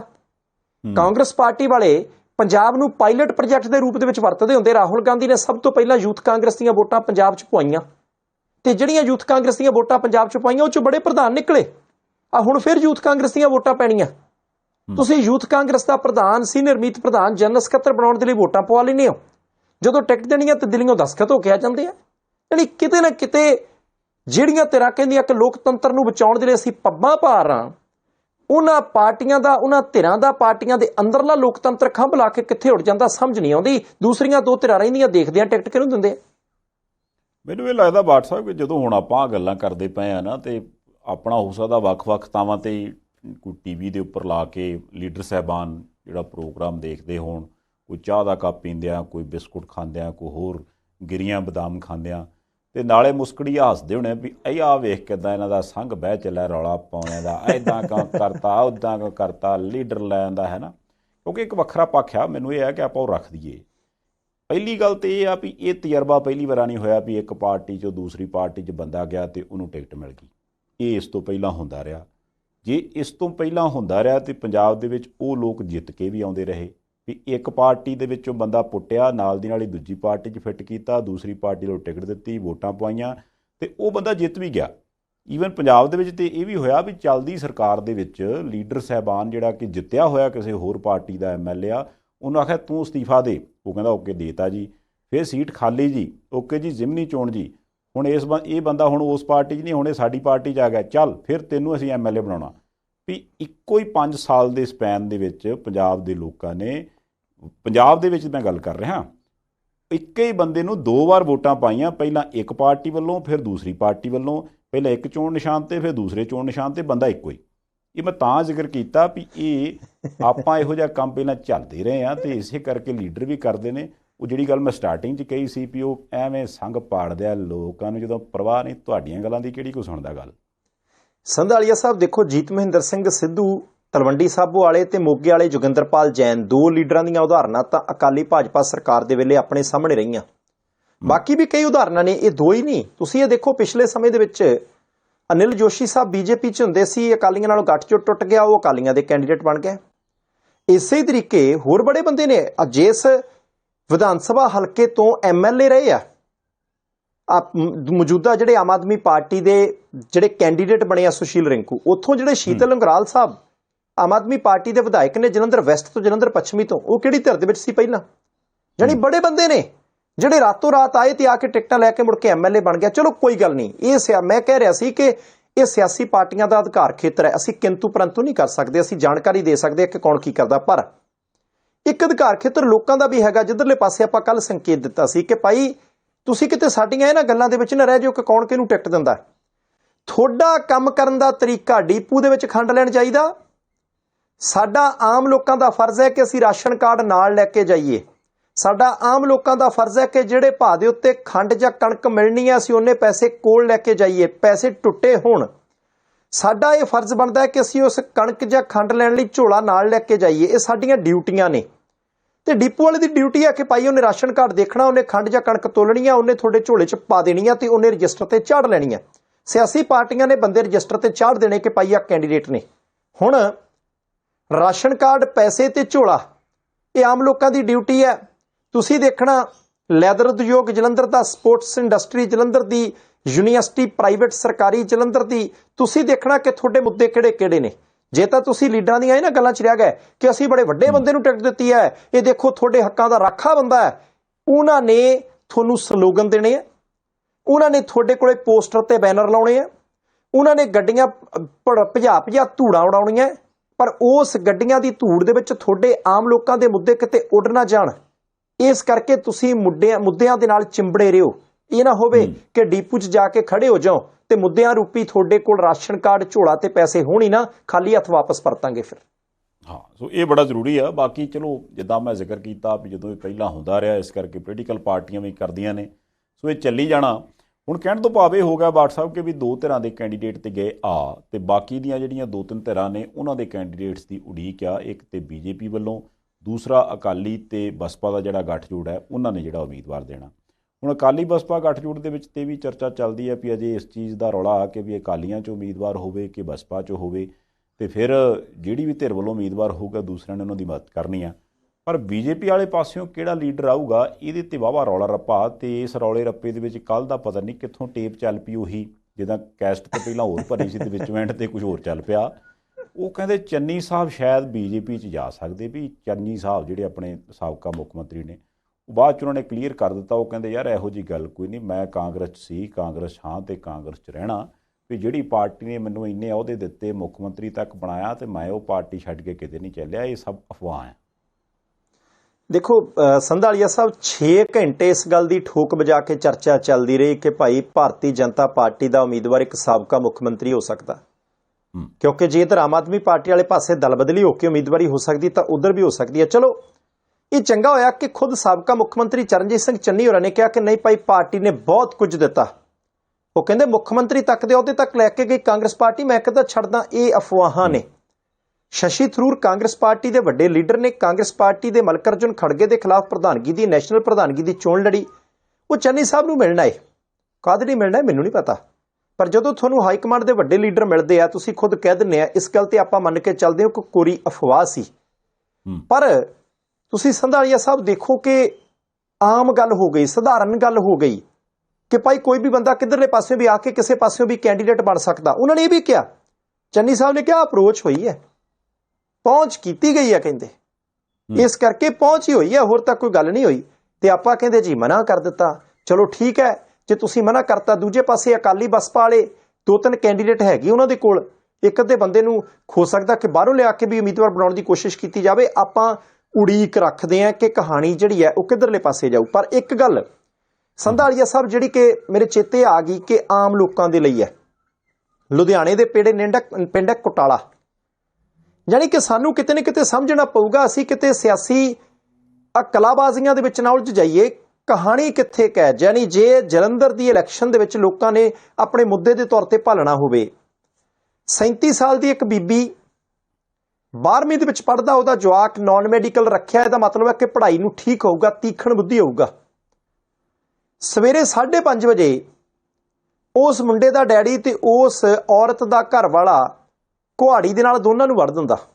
ਕੁਹਾੜੀ ਦੇ ਨਾਲ ਆਪ ਦਾ ਪੁੱਤ, ਆਪ ਦੀ ਸੰਤਾਨ, ਆਪ ਦੀ ਘਰ ਵਾਲੀ, 4 ਜਣੇ ਸੀ ਕੁੱਲ ਘਰ ਦੇ ਵਿੱਚ, ਇੱਕੋ ਬੰਦਾ, 2 ਦੇ ਬੱਚੇ, ਇੱਕ ਘਰ ਵਾਲੀ। ਹੁਣ 10-11 ਸਾਲ ਦਾ ਛੋਟਾ ਬੇਟਾ ਉਹਨੂੰ ਲੈ ਕੇ ਕਿਤੇ ਫਰਾਰ ਹੋ ਗਿਆ। ਹੁਣ ਪਤਾ ਇਹ ਲੱਗਿਆ ਕਿ ਨਸ਼ਾ ਕਰਦਾ ਸੀ, ਨਸ਼ੇੜੀ ਸੀ, ਤੇ ਰਾਤ ਕਿਤੇ ਬਾਹਰ ਸੀ। ਸਵੇਰੇ 5 ਵਜੇ ਆ ਕੇ ਘਰ ਵਾਲਿਆਂ ਨਾਲ ਐਤੂਤ ਕਰਨ ਲੱਗਾ ਹੋਣਾ, ਰੁਪਈਏ ਮੰਗਦਾ ਹੋਣਾ, ਘਰ ਦੀ ਕੋਈ ਚੀਜ਼ ਵੇਚਣ ਲੱਗਾ ਹੋਣਾ, ਕਿਉਂਕਿ ਨਸ਼ੇੜੀ ਬੰਦਾ ਇਹੀ ਕੁਝ ਕਰਦਾ, ਉਹਨਾਂ ਨੇ ਮਨਾ ਕੀਤਾ ਹੋਣਾ। ਸੰਧਾਲੀਆ ਸਾਹਿਬ ਕੁਹਾੜੀ ਦੇ ਨਾਲ ਮੁੰਡੇ ਦੇ ਮੂੰਹ ਤੇ ਬਹੁਤ ਵਾਰ ਕੀਤੇ, ਮੁੰਡੇ ਦੇ ਗੁੱਟ ਵੱਢ ਛੱਡੇ, ਘਰ ਵਾਲੀ ਦੇ ਮੂੰਹ ਤੇ, ਧੌਣ ਤੇ, ਮੱਥੇ ਤੇ ਕੁਹਾੜੀਆਂ ਮਾਰੀਆਂ। ਹੁਣ ਤੁਸੀਂ ਇਹ ਦੇਖੋ ਕਿ ਜੇ ਇਸ ਨਸ਼ੇ ਦੇ ਕਰਕੇ ਪਿਓ ਪੁੱਤ ਨੂੰ ਵੱਢ ਸਕਦਾ, ਘਰ ਵਾਲੀ ਨੂੰ ਵੱਢ ਸਕਦਾ, ਹੁਣ ਉਹਦੇ ਤੋਂ ਬਾਅਦ ਅਗਲੀ ਗੱਲ ਕਿ ਉਹ ਖੇਤਾਂ 'ਚ ਪੈ ਤੜਫਦੇ ਸੀ, ਪਿੰਡ ਵਾਲੇ ਇਕੱਠੇ ਹੋ ਗਏ, ਕਿਸੇ ਚੱਕਿਆ ਨਾ, ਉਹਦੇ ਪੇਕਿਆਂ ਨੂੰ ਟੈਲੀਫੋਨ ਕਰ ਦਿੱਤਾ, ਉਹਨਾਂ ਨੇ ਆਣ ਕੇ ਸਥਾਨਕ ਹਸਪਤਾਲ 'ਚ ਲੈ ਕੇ ਗਏ। ਉਹ ਕਹਿੰਦੇ ਪੀਜੀਆਈ ਲੈ ਜਾਓ ਭਾਈ, ਗੰਭੀਰ ਨੇ। ਹੁਣ ਬੰਦੇ ਦੀ ਬੁੱਧੀ ਦੇ ਉੱਤੇ, ਬੰਦੇ ਦੀ ਮੱਤ ਦੇ ਉੱਤੇ ਇਹ ਨਸ਼ਾ ਕਿੰਨਾ ਮਾਰੂ ਪ੍ਰਭਾਵ ਪਾਉਂਦਾ ਕਿ ਆਪਦੇ ਟੱਬਰ ਨੂੰ ਵੱਢਣ ਟੁੱਕਣ ਤੋਂ ਬੰਦਾ ਗੁਰੇਜ਼ ਨਹੀਂ ਕਰਦਾ। ਇਦਾਂ ਦੀ ਅਲਾਮਤ ਦੀ ਸਪਲਾਈ ਕਿੱਥੋਂ ਹੁੰਦੀ ਹੈ? ਨਸ਼ਾ ਆਉਂਦਾ ਕਿੱਥੋਂ ਹੈ? ਅਸੀਂ ਸਰਕਾਰ ਨੂੰ ਬੇਨਤੀ ਕਰਦੇ ਹਾਂ, ਪ੍ਰਸ਼ਾਸਨ ਨੂੰ ਬੇਨਤੀ ਕਰਦੇ ਹਾਂ ਕਿ ਹੁਣ ਤਾਂ ਸਾਡੇ ਪਰਿਵਾਰਾਂ ਦੇ ਉੱਤੇ ਡਾਕੇ ਪੈਣ ਲੱਗ ਪਏ ਨਸ਼ੇ ਦੇ ਕਰਕੇ, ਹੁਣ ਤਾਂ ਸਾਡੇ ਪਰਿਵਾਰਾਂ ਦੇ ਵਿੱਚ ਹਨੇਰਾ ਪੈਣ ਲੱਗ ਪਿਆ ਇਸ ਨਸ਼ੇ ਦੇ ਕਰਕੇ। ਸੋ ਫੌਰੀ ਤੌਰ ਦੇ ਉੱਤੇ ਇਹਦੇ ਉੱਤੇ ਥੋੜੀ ਜਿਹੀ ਰੋਕ ਲਾਈ ਜਾਵੇ। ਤੇ ਦੂਸਰਾ, ਉਹ ਭਾਈ ਪੰਜਾਬ ਦੇ ਲੋਕੋਂ, ਹਿੰਮਤੀ ਲੋਕੋਂ ਆਪਾਂ ਬਹੁਤ ਸਾਰੀਆਂ ਗੱਲਾਂ ਸੁਣਦੇ ਆ ਕਿ ਧਾੜਵੇ ਆਉਂਦੇ ਸੀ, ਕੁੜੀਆਂ ਨੂੰ ਕੱਢ ਕੇ ਲੈ ਜਾਂਦੇ ਸੀ, ਘਰਾਂ ਦੇ ਵਿੱਚੋਂ ਚੁੱਕ ਕੇ ਲੈ ਜਾਂਦੇ ਸੀ, ਪੰਜਾਬ ਵਾਲੇ ਛਡਾਉਂਦੇ ਸੀ। ਆਪਾਂ ਹੁਣ ਵੱਡੇ ਟੁੱਕੇ ਪਿੰਡ ਦੇ ਲੋਕਾਂ ਨੂੰ ਹਸਪਤਾਲ ਲਿਜਾਣ ਤੋਂ ਵੀ ਗੁਰੇਜ਼ ਕਰਨ ਲੱਗ ਪਏ। ਵੱਧ ਤੋਂ ਵੱਧ ਕਿਤੇ ਫਾਹਾ ਤਾਂ ਨਹੀਂ ਦੇ ਦੇਣ ਲੱਗੇ। ਜੇ ਕੱਲ ਨੂੰ ਮੁੰਡੇ ਨੂੰ, ਜੇ ਉਸ ਔਰਤ ਨੂੰ ਕੁਝ ਹੋ ਗਿਆ, ਜਾਵਾਂਗੇ ਕਿੱਧਰ? ਤੇ ਹੁਣ ਉਸ ਔਰਤ ਦੇ ਪੇਕਿਆਂ ਵਾਲੇ ਉਸ ਮੁੰਡੇ ਦੇ ਨਾਨਕੇ ਵੀ ਕਹਿੰਦੇ ਆ ਕਿ ਛੋਟੇ ਮੁੰਡੇ ਨੂੰ ਲੈ ਗਿਆ ਨਾਲ, ਸਾਨੂੰ ਤਾਂ ਇਹ ਵੀ ਖਤਰਾ ਕਿ ਭਾਈ ਕਿਤੇ ਉਹਨੂੰ ਜਾਨੋਂ ਨਾ ਮਾਰ ਦੇਵੇ, ਛੇਤੀ ਛੇਤੀ ਲੱਭੀਏ। ਮਸਲਾ ਉਸ ਬੰਦੇ ਦਾ ਨਹੀਂ ਕਿ ਉਹਨੇ ਕੀ ਕੀਤਾ, ਮਸਲਾ ਇਹ ਹੈ ਕਿ ਉਹ ਸਾਰਾ ਕੁਝ ਕਿਉਂ ਹੋ ਰਿਹਾ। ਸਾਡੀ ਬੁੱਧੀ ਦੇ ਉੱਤੇ ਪਰਦਾ ਕਿਹੜੀ ਗੱਲ ਤੋਂ ਪੈ ਰਿਹਾ? ਸੰਧਾਲੀਆ ਸਾਹਿਬ, ਤੁਸੀਂ ਇੱਕ ਚੀਜ਼ ਵੇਖੋ ਵਾਟ ਸਾਹਿਬ ਕਿ ਵੀ ਆਮ ਪਿੱਛੇ ਜੇ ਬੜੀ ਚਰਚਾ ਚੱਲਦੀ ਸੀ ਨਾ ਵੀ ਪੰਜਾਬੀ ਇਹੋ ਜਿਹੀ ਕੁੜੀ ਮਾਰਾਂ ਦੀ ਕੌਮ ਬਣ ਗਈ, ਵੀ ਪੰਜਾਬੀ ਜਿਹੜੇ ਨੇ ਉਹ ਧੀਆਂ ਜੰਮਣ ਤੋਂ ਡਰਨ ਲੱਗ ਗਏ। ਧੀਆਂ ਜੰਮਣ ਤੋਂ ਡਰਨ ਲੱਗ ਪਏ, ਠੀਕ ਆ। ਉਹ ਜਦੋਂ ਇੱਕ ਐਂਗਲ ਤੋਂ ਦੇਖੋ ਤੇ ਬੰਦਾ ਕਹਿੰਦਾ ਜੀ ਮਾੜੀ ਗੱਲ ਹੈ, ਇੱਦਾਂ ਨਹੀਂ ਹੋਣਾ ਚਾਹੀਦਾ। ਪਰ ਤੁਸੀਂ ਦੇਖੋ ਜਦੋਂ ਇਹੋ ਜਿਹਾ ਕੇਸ ਸਾਹਮਣੇ ਆਉਂਦਾ, ਹੁਣ ਕਿੰਨੇ ਸਾਲ ਪਹਿਲਾਂ ਉਹਨਾਂ ਨੇ ਧੀ ਵਿਆਹੀ ਹੋਊਗੀ, ਧੀ ਦੇ ਪਹਿਲਾਂ ਇੱਕ ਮੁੰਡਾ ਹੋਇਆ ਹੋਊਗਾ, ਅਗਲਿਆਂ ਨੂੰ ਖੁਸ਼ੀ ਹੋਈ ਹੋਊਗੀ, ਫਿਰ ਦੂਸਰਾ ਹੋਇਆ, ਫਿਰ ਖੁਸ਼ੀ ਹੋਈ, ਫਿਰ ਹੌਲੀ ਹੌਲੀ ਪਤਾ ਲੱਗਿਆ ਹੋਊਗਾ ਵੀ ਅੱਛਾ ਜਵਾਈ ਭਾਈ ਇੱਦਾਂ ਦਾ, ਫਿਰ ਉਹ ਦੁੱਖ ਵਾਲੀਆਂ ਜਿਹੜੀਆਂ ਤਾਰਾਂ ਨੇ ਉਹ ਜੁੜ ਗਈਆਂ ਹੋਣਗੀਆਂ। ਫਿਰ ਵੀ ਸੁੱਖ ਮੰਗਦੇ ਹੋਣਗੇ ਵੀ ਚਲੋ ਇਹਨੇ ਤਾਂ ਲੰਘਾ ਲਈ, ਹੋਣਗਾ ਪੁੱਤਾਂ ਦੇ ਸਿਰ 'ਤੇ ਕੱਟ ਲੂਗੀ, ਜੇ ਪੁੱਤ ਮਾੜਾ ਮੋੜ ਪੜ੍ਹਾਈ ਪੜੂਈ 'ਚ ਚੰਗਾ ਕਿਸੇ ਪਾਸੇ ਹੋ ਜਾਣੇ ਲੱਗ ਜੂਗਾ। ਤੇ ਜਦੋਂ ਆਹ ਕੁਛ ਅਗਲੇ ਸੁਣ ਲੈਂਦੇ ਨੇ, ਵੇਖ ਲੈਂਦੇ ਨੇ ਵੀ ਲਹੂ ਲੁਹਾਨ ਆਪਣੀ ਧੀ ਤੇ ਗਾਂ ਦੋਹਤਾ, ਉਹਨਾਂ ਨੂੰ ਚੁੱਕ ਕੇ ਖੜਨਾ ਪਿਆ। ਤੇ ਜਿਹੜਾ ਨਿੱਕਾ ਦੋਹਤਾ ਉਹਦਾ ਅਜੇ ਪਤਾ ਸੋਰੀ ਕੋਈ ਨਹੀਂ ਵੀ ਉਹਦਾ ਹੋਇਆ ਕਿ ਕੁਛ ਕਿ ਨਹੀਂ ਹੋਇਆ। ਆਹ ਜਿਹੜੀਆਂ ਚੀਜ਼ਾਂ ਇੱਕ ਮਾਂ ਪਿਓ ਨੂੰ ਦੇਖਣੀਆਂ ਪੈਂਦਾ, ਫਿਰ ਉਹਨਾਂ ਦੇ ਦਿਮਾਗ 'ਤੇ ਕਿਤੇ ਆਉਂਦਾ ਹੀ ਹੈ ਨਾ ਵੀ ਯਾਰ ਆਹ ਜਿਹੜਾ ਦੁੱਖ ਆ ਇਹ ਝੱਲਣ ਨਾਲੋਂ ਤਾਂ ਚੰਗਾ ਆ ਵੀ ਆਪਾਂ ਹੁਣੇ ਕੋਈ ਨਾ ਕੋਈ ਕੌੜਾ ਘੁੱਟ ਭਰ ਲਈਏ। ਮੈਂ ਬਿਲਕੁਲ ਨਹੀਂ ਆਉਂਦਾ ਵੀ ਇਹ ਕੰਮ ਕਰਨਾ ਚਾਹੀਦਾ, ਪਰ ਮੈਂ ਤਾਂ ਗੱਲ ਕਰਦਾ ਵੀ ਇਹਨਾਂ ਬੁਰਾਈਆਂ ਦਾ ਜਿਹੜੀ ਗਾਂ ਇਹ ਹੈ ਤੇ ਵੀ ਇੱਕ ਤਰ੍ਹਾਂ ਦੀ ਬੁਰਾਈ ਕਿ ਜਦੋਂ ਆਪਾਂ ਇੱਕ ਛੋਟੀ ਜਿਹੀ ਜਾਨ ਨੂੰ ਕੁੱਖ 'ਚ ਕਤਲ ਕਰਦੇ ਹਾਂ, ਉਹਨਾਂ ਬੁਰਾਈਆਂ ਵਿਚਲੀਆਂ ਜੜ੍ਹਾਂ ਤੇ ਆਹੀ ਨੇ ਨਾ ਜਿਹੜੀਆਂ ਸਾਡੇ ਸਮਾਜ 'ਚ ਤੁਰੀਆਂ ਫਿਰਦੀਆਂ। ਤੇ ਜੇ ਆਪਾਂ ਇਹਨਾਂ ਨੂੰ ਸਖਤੀ ਨਾਲ ਇੱਕ ਤਰ੍ਹਾਂ ਨੱਪ ਲਈਏ ਤੇ ਫਿਰ ਮੇਰੇ ਖਿਆਲ ਨਾਲ ਹੋ ਸਕਦਾ ਵੀ ਕੋਈ ਨਾ ਕੋਈ ਹੱਲ ਹੋਵੇ। ਪਿਛਲੇ ਦਿਨਾਂ ਦੇ ਵਿੱਚ ਕਈ ਮਾਮਲਿਆਂ ਦੇ ਵਿੱਚ ਕਈ ਤਰ੍ਹਾਂ ਦੀ ਸਖਤੀ ਸਰਕਾਰੀ ਪੱਧਰ 'ਤੇ ਹੋਈ, ਚਾਹੇ ਪੰਜਾਬ ਵੱਲੋਂ ਹੋਈ, ਚਾਹੇ ਕੇਂਦਰ ਵੱਲੋਂ ਹੋਈ, ਆਪਾਂ ਉਹਦੇ 'ਚ ਪੈਂਦੇ ਨਹੀਂ। ਪਰ ਉਹ ਸਖਤੀ ਦੇ ਖਿਲਾਫ ਕਈਆਂ ਨੇ ਆਖਿਆ ਜੀ ਇੱਦਾਂ ਨਹੀਂ ਹੋਣਾ ਚਾਹੀਦਾ, ਉੱਦਾਂ ਹੋਣਾ ਚਾਹੀਦਾ। ਪਰ ਮੈਨੂੰ ਲੱਗਦਾ ਵੀ ਆਹ ਉਹ ਥਾਵਾਂ ਨੇ ਜਿੱਥੇ ਅਸਲ ਦੇ ਵਿੱਚ ਇਹਦੇ ਤੋਂ ਵੀ ਜ਼ਿਆਦਾ ਸਖਤੀ ਕਰਨ ਦੀ ਲੋੜ ਆ। ਤੇ ਜੇ ਕੀਤੀ ਜਾਊਗੀ ਤੇ ਕੋਈ ਬੰਦਾ ਨਹੀਂ ਆਖੂਗਾ ਵੀ ਹਾਂ ਯਾਰ ਇਹ ਸਖਤੀ ਕਿਉਂ ਕੀਤੀ। ਇਹ ਠੀਕ ਹੈ ਸੰਧਾਲੀਆ ਸਾਹਿਬ, ਤੁਹਾਡੀ ਗੱਲ ਉਮੀਦ ਕਰਦੇ ਹਾਂ ਕਿ ਇਧਰਲੇ ਪਾਸੇ ਨੂੰ ਧਿਆਨ ਰੱਖਿਆ ਜਾਵੇ, ਬਹੁਤ ਜ਼ਰੂਰੀ ਹੈ। ਨਹੀਂ ਤਾਂ ਜਿਸ ਤਰੀਕੇ ਸਾਡੀਆਂ ਜੜ੍ਹਾਂ ਦੇ ਵਿੱਚ ਤੇਲ ਨਸ਼ੇ ਵਾਲਾ ਦਿੱਤਾ ਗਿਆ, ਉਹਨੂੰ ਹੁਣ ਦਰੁਸਤ ਕਰਨਾ ਜਿਹੜਾ ਔਖਾ ਹੋਈ ਜਾਂਦਾ। ਪਰ ਅਜੇ ਸਮਾਂ ਹੈਗਾ, ਅਜੇ ਸੰਭਲਿਆ ਜਾ ਸਕਦਾ। ਤੇ ਦੂਸਰੇ ਪਾਸੇ ਸੰਧਾਲੀਆ ਸਾਹਿਬ, ਇਧਰਲੇ ਪਾਸੇ ਇੱਕ ਕਾਰ ਗਈ ਪੰਜਾਬ ਵਾਲੇ ਪਾਸਿਓਂ, ਦਿੱਲੀ ਜਾ ਕੇ ਰੁਕੀ ਤੇ ਕਾਰ ਦੇ ਵਿੱਚੋਂ ਇੱਕ ਵਿਅਕਤੀ ਵਿਸ਼ੇਸ਼ ਨਿਕਲੇ। ਉਹ ਇੱਕ ਘਰ ਦੇ ਵਿੱਚ ਗਏ ਤੇ ਉਹਦੇ ਤੋਂ 1.5-2 ਘੰਟੇ ਬਾਅਦ ਉਹਨਾਂ ਨੇ ਇੱਕ ਫੋਟੋ ਟਵੀਟ ਕੀਤੀ ਤੇ ਫੋਟੋ ਦੇ ਵਿੱਚ ਨਵਜੋਤ ਸਿੰਘ ਸਿੱਧੂ ਹੋਰਾਂ ਦੇ ਨਾਲ ਰਾਹੁਲ ਗਾਂਧੀ ਤੇ ਬੀਬੀ ਪ੍ਰਿਯੰਕਾ ਗਾਂਧੀ। ਹੁਣ ਸਿੱਧੂ ਸਾਹਿਬ ਦੀ ਜਦੋਂ ਕਾਂਗਰਸ ਪਾਰਟੀ ਦੇ ਵਿੱਚ ਸ਼ਮੂਲੀਅਤ ਹੋਈ ਸੀ ਤਾਂ ਇਦਾਂ ਦੀਆਂ ਫੋਟੋ ਆਈਆਂ ਸੀ। ਜਦੋਂ ਸਿੱਧੂ ਸਾਹਿਬ ਇੱਕ ਦੋ ਵਾਰੀ ਫਿਰ ਕਾਂਗਰਸ ਪਾਰਟੀ 'ਚ ਰਹਿੰਦੇ ਸੀ, ਅੜਿੱਕੇ ਪਏ, ਤਾਂ ਇਦਾਂ ਦੀਆਂ ਫੋਟੋ ਆਈਆਂ ਸੀ। ਹੁਣ ਉਹ ਪਟਿਆਲੇ ਦੀ ਜੇਲ੍ਹ ਦੇ ਵਿੱਚੋਂ ਆਪਣੀ ਸਜ਼ਾ ਪੂਰੀ ਕਰਕੇ ਰਿਹਾ ਹੋਇਆ ਤਾਂ ਬਿਲਕੁਲ ਉਸੇ ਤਰੀਕੇ ਦੀਆਂ ਫੋਟੋ ਆਈਆਂ। ਤੇ ਨਾਲ ਹੀ ਉਹਨਾਂ ਨੇ ਲਿਖ ਦਿੱਤਾ, ਉਹ ਕਹਿੰਦੇ ਜੀ ਮੇਰੇ ਮੈਂਟਰ ਰਾਹੁਲ ਗਾਂਧੀ, ਮੇਰੇ ਦੋਸਤ ਰਾਹ ਦਿਖਾਉਣ ਵਾਲੀ ਪ੍ਰਿਯੰਕਾ ਗਾਂਧੀ, ਮੈਂ ਉਹਨਾਂ ਨੂੰ ਮਿਲਿਆ ਤੇ ਨਾਲ ਇਹ ਵੀ ਕਹਿ ਦਿੱਤਾ ਕਿ ਤੁਸੀਂ ਮੈਨੂੰ ਜੇਲ੍ਹ 'ਚ ਡੱਕ ਸਕਦੇ ਹੋ, ਤੁਸੀਂ ਮੈਨੂੰ ਧਮਕਾ ਸਕਦੇ ਹੋ, ਤੁਸੀਂ ਮੇਰੇ ਬੈਂਕ ਖਾਤੇ ਜਿਹੜੇ ਬੰਦ ਕਰਾ ਸਕਦੇ ਹੋ, ਪਰ ਤੁਸੀਂ ਪੰਜਾਬ ਪ੍ਰਤੀ ਤੇ ਮੇਰੀ ਪਾਰਟੀ ਦੀ ਲੀਡਰਸ਼ਿਪ ਪ੍ਰਤੀ ਮੇਰੀ ਪ੍ਰਤੀਬੱਧਤਾ ਜਿਹੜੀ ਹੈ, ਵਚਨਬੱਧਤਾ ਜਿਹੜੀ ਹੈ, ਡੈਡੀਕੇਸ਼ਨ ਜਿਹੜੀ ਹੈ, ਉਹਨੂੰ ਨਹੀਂ ਹਿਲਾ ਸਕਦੇ, ਉਹ ਪੂਰੀ ਹੈ। ਤੇ ਨਾਲ ਹੀ ਉਹ ਕਹਿੰਦੇ ਜੀ ਲੋਕਤੰਤਰ ਨੂੰ ਖਤਰਾ ਬੜਾ। ਹੁਣ ਸੰਧਾਲੀਆ ਸਾਹਿਬ ਦੇਖੋ, 3-4 ਦਿਨ ਹੋ ਗਿਆ ਨਵਜੋਤ ਸਿੰਘ ਸਿੱਧੂ ਹੋਰਾਂ ਨੂੰ ਪਟਿਆਲੇ ਦੀ ਜੇਲ੍ਹ ਦੇ ਵਿੱਚੋਂ ਬਾਹਰ ਆਇਆ। ਉਹਨਾਂ ਦੇ ਕੁਝ ਗਿਣਤੀ ਦੇ ਜਿਹੜੇ ਕਾਂਗਰਸ ਪਾਰਟੀ ਦੇ ਸਮਰਥਕ ਸੀ, ਲੀਡਰ, ਉਹ ਆਏ। ਪਰ ਅਜੇ ਤੱਕ ਨਵਜੋਤ ਸਿੰਘ ਸਿੱਧੂ ਹੋਰਾਂ ਦੀ ਕਾਂਗਰਸ ਪਾਰਟੀ ਦੇ ਕਿਸੇ ਵੱਡੇ ਲੀਡਰ ਦੇ ਨਾਲ ਮੁਲਾਕਾਤ ਨਹੀਂ ਹੋਈ। ਪ੍ਰਤਾਪ ਸਿੰਘ ਬਾਜਵਾ ਸਾਹਿਬ, ਰਾਜਾ ਵੜਿੰਗ ਸਾਹਿਬ, ਹੋਰ ਕਿੰਨੇ ਲੀਡਰ ਨੇ, ਸੁਖਜਿੰਦਰ ਸਿੰਘ ਰੰਧਾਵਾ ਸਾਹਿਬ, ਨਾ ਉਹ ਕਿਸੇ ਨੂੰ ਮਿਲਣ ਗਏ ਤੇ ਨਾ ਉਹਨਾਂ ਨੂੰ ਕੋਈ ਵੱਡਾ ਲੀਡਰ ਮਿਲਣ ਆਇਆ। ਪਰ ਉਹ ਦਿੱਲੀ ਚਲੇ ਗਿਆ ਤੇ ਦਿੱਲੀ ਜਾ ਕੇ ਰਾਹੁਲ ਗਾਂਧੀ ਸਾਹਿਬ ਵੀ ਉਹਨਾਂ ਦੇ ਨਾਲ ਮੁਲਾਕਾਤ ਕਰ ਲੈਂਦੇ ਆ, ਬੀਬੀ ਪ੍ਰਿਯੰਕਾ ਗਾਂਧੀ ਵੀ ਮੁਲਾਕਾਤ ਕਰ ਲੈਂਦੇ ਆ। ਤੇ ਜਿਹੜੀ ਪੰਜਾਬ ਕਾਂਗਰਸ ਦੀ ਲੀਡਰਸ਼ਿਪ ਦੇ ਵਿੱਚੋਂ ਕਈ ਬੰਦੇ ਇਦਾਂ ਦੇ ਨੇ ਜਿਹੜੇ ਅਜੇ ਤੱਕ ਸਿੱਧੀ ਮੁਲਾਕਾਤ ਇਕੱਲੇ ਉਹਨਾਂ ਦੇ ਨਾਲ ਕਰ ਹੀ ਨਹੀਂ ਪਾਏ, ਜਿਹੜੀ ਸਿੱਧੂ ਸਾਹਿਬ ਹੁਣ ਜੇਲ੍ਹ ਦੇ ਵਿੱਚੋਂ ਬਾਹਰ ਆ ਕੇ ਕਰ ਪਾਏ ਆ। ਇਹਦਾ ਮਤਲਬ ਹੈ ਕਿ ਕਾਂਗਰਸ ਪਾਰਟੀ ਦੀ ਲੀਡਰਸ਼ਿਪ ਜਿਹੜੀ ਹੈ, ਉਹਨਾਂ ਦੇ ਨਾਲ ਨਵਜੋਤ ਸਿੰਘ ਸਿੱਧੂ ਹੋਰਾਂ ਦਾ ਤਾਲਮੇਲ ਵਧੀਆ, ਠੋਕਮਾ। ਪਰ ਪੰਜਾਬ ਕਾਂਗਰਸ ਦੇ ਵਿੱਚ ਹੁਣ ਉਹਨਾਂ ਦੀ ਰਸਾਈ ਕਿਸ ਤਰੀਕੇ ਹੋਏਗੀ, ਉਹ ਕਿਹੜੇ ਅਹੁਦੇ ਤੇ ਕੰਮ ਕਰਨਗੇ, ਕਿਸ ਤਰੀਕੇ ਕੰਮ ਕਰਨਗੇ, ਨਾਲ ਰਲ ਕੇ ਕੰਮ ਕਰਨਗੇ, ਜਾਂ ਆਉਣ ਵਾਲੇ ਸਮੇਂ ਦੇ ਵਿੱਚ ਪਹਿਲਾਂ ਕਰਨਾਟਕ ਦੇ ਵਿੱਚ ਇਲੈਕਸ਼ਨ ਹੈ, ਫਿਰ ਰਾਜਸਥਾਨ ਦੇ ਵਿੱਚ ਚੋਣਾਂ ਹੈ, ਫਿਰ ਛੱਤੀਸਗੜ੍ਹ ਦੇ ਵਿੱਚ ਵੋਟਾਂ ਹੈ, ਉਹਦੇ ਤੋਂ ਬਾਅਦ ਲੋਕ ਸਭਾ ਦੀਆਂ ਚੋਣਾਂ ਆ ਜਾਣੀਆਂ। ਜਾਂ ਫਿਰ ਰਾਹੁਲ गांधी ਜਾਂ बीबी प्रियंका गांधी होरी कहेंगे कि सिद्धू साहब इस समय आपकी हमें जरूरत है, आप हमारे साथ रहिए, एक गाड़ी में चलेंगे, एक चॉपर में चलेंगे, एक हेलीकॉप्टर में चलेंगे, पूरे देश में प्रचार करना है, हमने कांग्रेस पार्टी को दोबारा पैरों पर खड़ा करना है, अभी भारत जोड़ो यात्रा का दूसरा चरण शुरू होने वाला है, सिद्धू साहब आप हमारे साथ चलिए। हो सकता सिद्धू साहब उधरले पासे हो जाण, पर किते ना किते राहुल गांधी ते बीबी प्रियंका गांधी दे लिए चुनौती है कि भाई कांग्रेस पार्टी की लीडरशिप दे नाल सिद्धू साहब की मीटिंग कराउण, अधिकार खेत्र तय करन। ਅਸੀਂ भी कहने कि भाई आपस च ना लड़े, ना कोई अकालियां दा आपस च लड़े, ना कोई आप दा, ना कोई कांग्रेस दा, क्योंकि जो आपस च लड़ते हैं तो लोगों के मुद्दे भुलते हैं, तो जे आपस च नहीं लड़नगे, एकमुठ होकर चलणगे, भावें सत्ताधारी है ते भावें विरोधी है, फिर लोगों के मुद्दे चुकणगे तो लोगों को फायदा इसे गल च हुंदा कि विरोधी धिर मजबूत होवे, एकता दे नाल लोगों के पक्ष की गल करे। ਵੈਸੇ ਤੁਸੀਂ ਇਹ ਦੇਖੋ ਵੀ ਅਜੇ ਮੇਰਾ ਖਿਆਲ 1.5 ਸਾਲ ਪਿੱਛੇ ਆਪਾਂ ਚਲੇ ਜਾਈਏ, ਜਦੋਂ ਸਿੱਧੂ ਸਾਹਿਬ ਥੋੜਾ ਪ੍ਰਧਾਨਗੀ ਵਾਲੇ ਪਾਸੇ, ਪ੍ਰਧਾਨਗੀ ਤੋਂ ਨਾਰਾਜ਼ਗੀ ਵਾਲੇ ਪਾਸੇ, ਨਾਰਾਜ਼ਗੀ ਤੋਂ ਵਿਧਾਨ ਸਭਾ ਚੋਣਾਂ ਵਾਲੇ ਪਾਸੇ ਤੁਰਦੇ ਆ, ਉਦੋਂ ਪੰਜਾਬ 'ਚ ਇੱਕ ਦੌਰ ਇਹ ਵੀ ਆ ਜਾਂਦਾ ਵੀ ਹੌਲੀ ਹੌਲੀ ਆਪਣੇ ਏਰੀਏ ਤੱਕ ਹੀ ਸੀਮਿਤ ਹੋ ਗਏ ਸੀ, ਜਾਂ ਜਿਹੜੇ ਉਹਨਾਂ ਦੇ ਨਾਲ ਦੇ ਸਾਥੀ ਸੀ ਚਾਰ, ਉਹਨਾਂ ਦੇ ਵੱਖ-ਵੱਖ ਹਲਕਿਆਂ 'ਚ ਜਾ ਕੇ ਉਹਨਾਂ ਨੇ ਪ੍ਰਚਾਰ ਕੀਤਾ ਸੀ। ਬਹੁਤਾ ਪ੍ਰਚਾਰ ਕਾਂਗਰਸ ਪਾਰਟੀ ਦੇ ਲਈ ਉਹਨਾਂ ਨੇ ਨਹੀਂ ਸੀ ਕੀਤਾ। ਜਦੋਂ ਪੁੱਛਿਆ ਗਿਆ ਵੀ ਕਿਉਂ, ਉਹ ਕਹਿੰਦੇ ਵੀ ਜਿਹਨੂੰ ਅਗਲਿਆਂ ਨੇ CM ਦਾ ਅਹੁਦੇਦਾਰ ਲਾਉਂਦੇ ਆ ਭਾਈ ਸਾਹਿਬ, ਉਹ ਬੰਦਾ ਜਾ ਕੇ ਪ੍ਰਚਾਰ ਕਰੇ, ਜ਼ਿੰਮੇਵਾਰੀ ਉਹਦੀ ਹੈ, ਮੇਰੀ ਥੋੜ੍ਹਾ। ਹੁਣ ਜਦੋਂ ਦੁਬਾਰਾ ਇਹ ਸਾਰਾ ਐਪੀਸੋਡ ਲੰਘ ਗਿਆ, ਇੰਨਾ ਚਿਰ ਉਹ ਜੇਲ੍ਹ 'ਚ ਵੀ ਰਹਿ ਗਏ, ਪਾਸੇ ਰਹਿ ਗਏ, ਉਹਨਾਂ ਦੇ ਮਗਰੋਂ ਕਈ ਤਰ੍ਹਾਂ ਦੇ ਸਮੀਕਰਨ ਚੇਂਜ ਹੋ ਗਏ, ਬਹੁਤ ਵੱਡੀ ਕਾਂਗਰਸ ਪਾਰਟੀ ਦੀ ਜਿਹੜੀ ਲੀਡਰਸ਼ਿਪ ਹੈ, ਜਦੋਂ ਸਿੱਧੂ ਸਾਹਿਬ ਅੰਦਰ ਸੀ ਉਦੋਂ ਉਹ ਕਾਂਗਰਸੀ ਸੀਗੇ ਬੰਦੇ, ਜਦੋਂ ਤੱਕ ਉਹ ਬਾਹਰ ਆਏ ਨੇ ਅੱਜ ਕੱਲ੍ਹ ਉਹ BJP 'ਚ ਨੇ, ਅਤੇ BJP 'ਚ ਵੀ ਉਹ ਵੱਡੇ ਲੀਡਰ ਨੇ, ਕਿਉਂਕਿ BJP ਨੇ ਕਈ ਤਰ੍ਹਾਂ ਦੀਆਂ ਅਹੁਦੇਦਾਰੀਆਂ ਦੇ ਦਿੱਤੀਆਂ। ਹੁਣ ਜਦੋਂ ਦੁਬਾਰਾ ਸਿੱਧੂ ਸਾਹਿਬ ਗਏ ਆ ਰਾਹੁਲ ਗਾਂਧੀ ਅਤੇ ਪ੍ਰਿਅੰਕਾ ਗਾਂਧੀ ਕੋਲ, ਮੈਨੂੰ ਲੱਗਦਾ ਕਿ ਹੋ ਸਕਦਾ ਬਹੁਤਾ ਕਰਕੇ ਉਹਨਾਂ ਨੇ ਇਹੋ ਕੋਸ਼ਿਸ਼ ਕੀਤੀ ਹੋਵੇ ਵੀ ਆਪਾਂ ਨੂੰ ਲੋਕ ਸਭਾ ਚੋਣਾਂ ਤੱਕ ਸਿੱਧੂ ਸਾਹਿਬ ਤੁਸੀਂ ਇੱਧਰ ਚਾਹੀਦੇ ਆ। ਗੱਲ ਤੁਹਾਡੀ ਠੀਕ ਆ ਵੀ ਉਹਨਾਂ ਦੇ ਨਾਲ ਹੈਲੀਕਾਪਟਰ 'ਤੇ ਜਾਂ ਜਿਹੜੀ ਅਗਾਂਹ ਅਗਲੀ ਯਾਤਰਾ ਉਹਨਾਂ ਨੇ ਸ਼ੁਰੂ ਕਰਨੀ, ਉੱਧਰ ਜੇ ਭਾਰਤੀ ਯਾਤਰਾ ਵਾਲੇ ਪਾਸੇ ਉਹ ਤੁਰੇ ਰਹਿਣ, ਅਤੇ ਹੋ ਸਕਦਾ ਵੀ ਇੱਕ ਤਾਂ ਉਹਨਾਂ ਦਾ ਕੱਦ-ਬੁੱਤ ਵੀ ਵੱਧ ਜਾਵੇ, ਦੂਸਰੀ ਜਿਹੜੀ ਇੱਧਰਲੇ ਪਾਸੇ ਟਸਲ ਆ ਉਹ ਵੀ ਘਟ ਜਾਵੇ, ਤੀਸਰਾ ਪੰਜਾਬ 'ਚੋਂ ਵੀ ਕਈ ਲੀਡਰਾਂ ਨੂੰ ਹੁੰਦਾ ਵੀ ਯਾਰ ਕੋਈ ਨਾ ਕੋਈ ਧੜਾ ਲੱਭਦਾ ਨਹੀਂ, ਅਤੇ ਫਿਰ ਜਦੋਂ ਉਹ ਨੇੜਤਾ ਵੇਖਣਗੇ ਸਿੱਧੂ ਸਾਹਿਬ ਦੀ, ਤਾਂ ਹੋ ਸਕਦਾ ਵੀ ਉਹ ਵੀ ਸਿੱਧੂ ਸਾਹਿਬ ਦੇ ਧੜੇ 'ਚ ਚਲੇ ਜਾਣ। ਅਤੇ ਕੁੱਲ ਮਿਲਾ ਕੇ ਪਿਛਲੇ ਸਮੇਂ 'ਚ ਤਾਂ ਧੜਿਆਂ ਦੀ ਰਾਜਨੀਤੀ ਰਹੀ ਕਾਂਗਰਸ 'ਚ ਵੀ, ਜਿਹੜਾ ਧੜਾ ਥੋੜ੍ਹਾ ਜਿਹਾ ਮਜ਼ਬੂਤ ਅਤੇ ਉਹਦੀ ਗੱਲਬਾਤ ਜ਼ਿਆਦਾ, ਉਹਨੂੰ ਗਾਂਹ ਫਿਰ ਮੁੜ ਕੇ ਕਈ ਤਰ੍ਹਾਂ ਦੇ ਅਹੁਦੇ ਮਿਲ ਲੱਗ ਪੈਂਦੇ ਆ।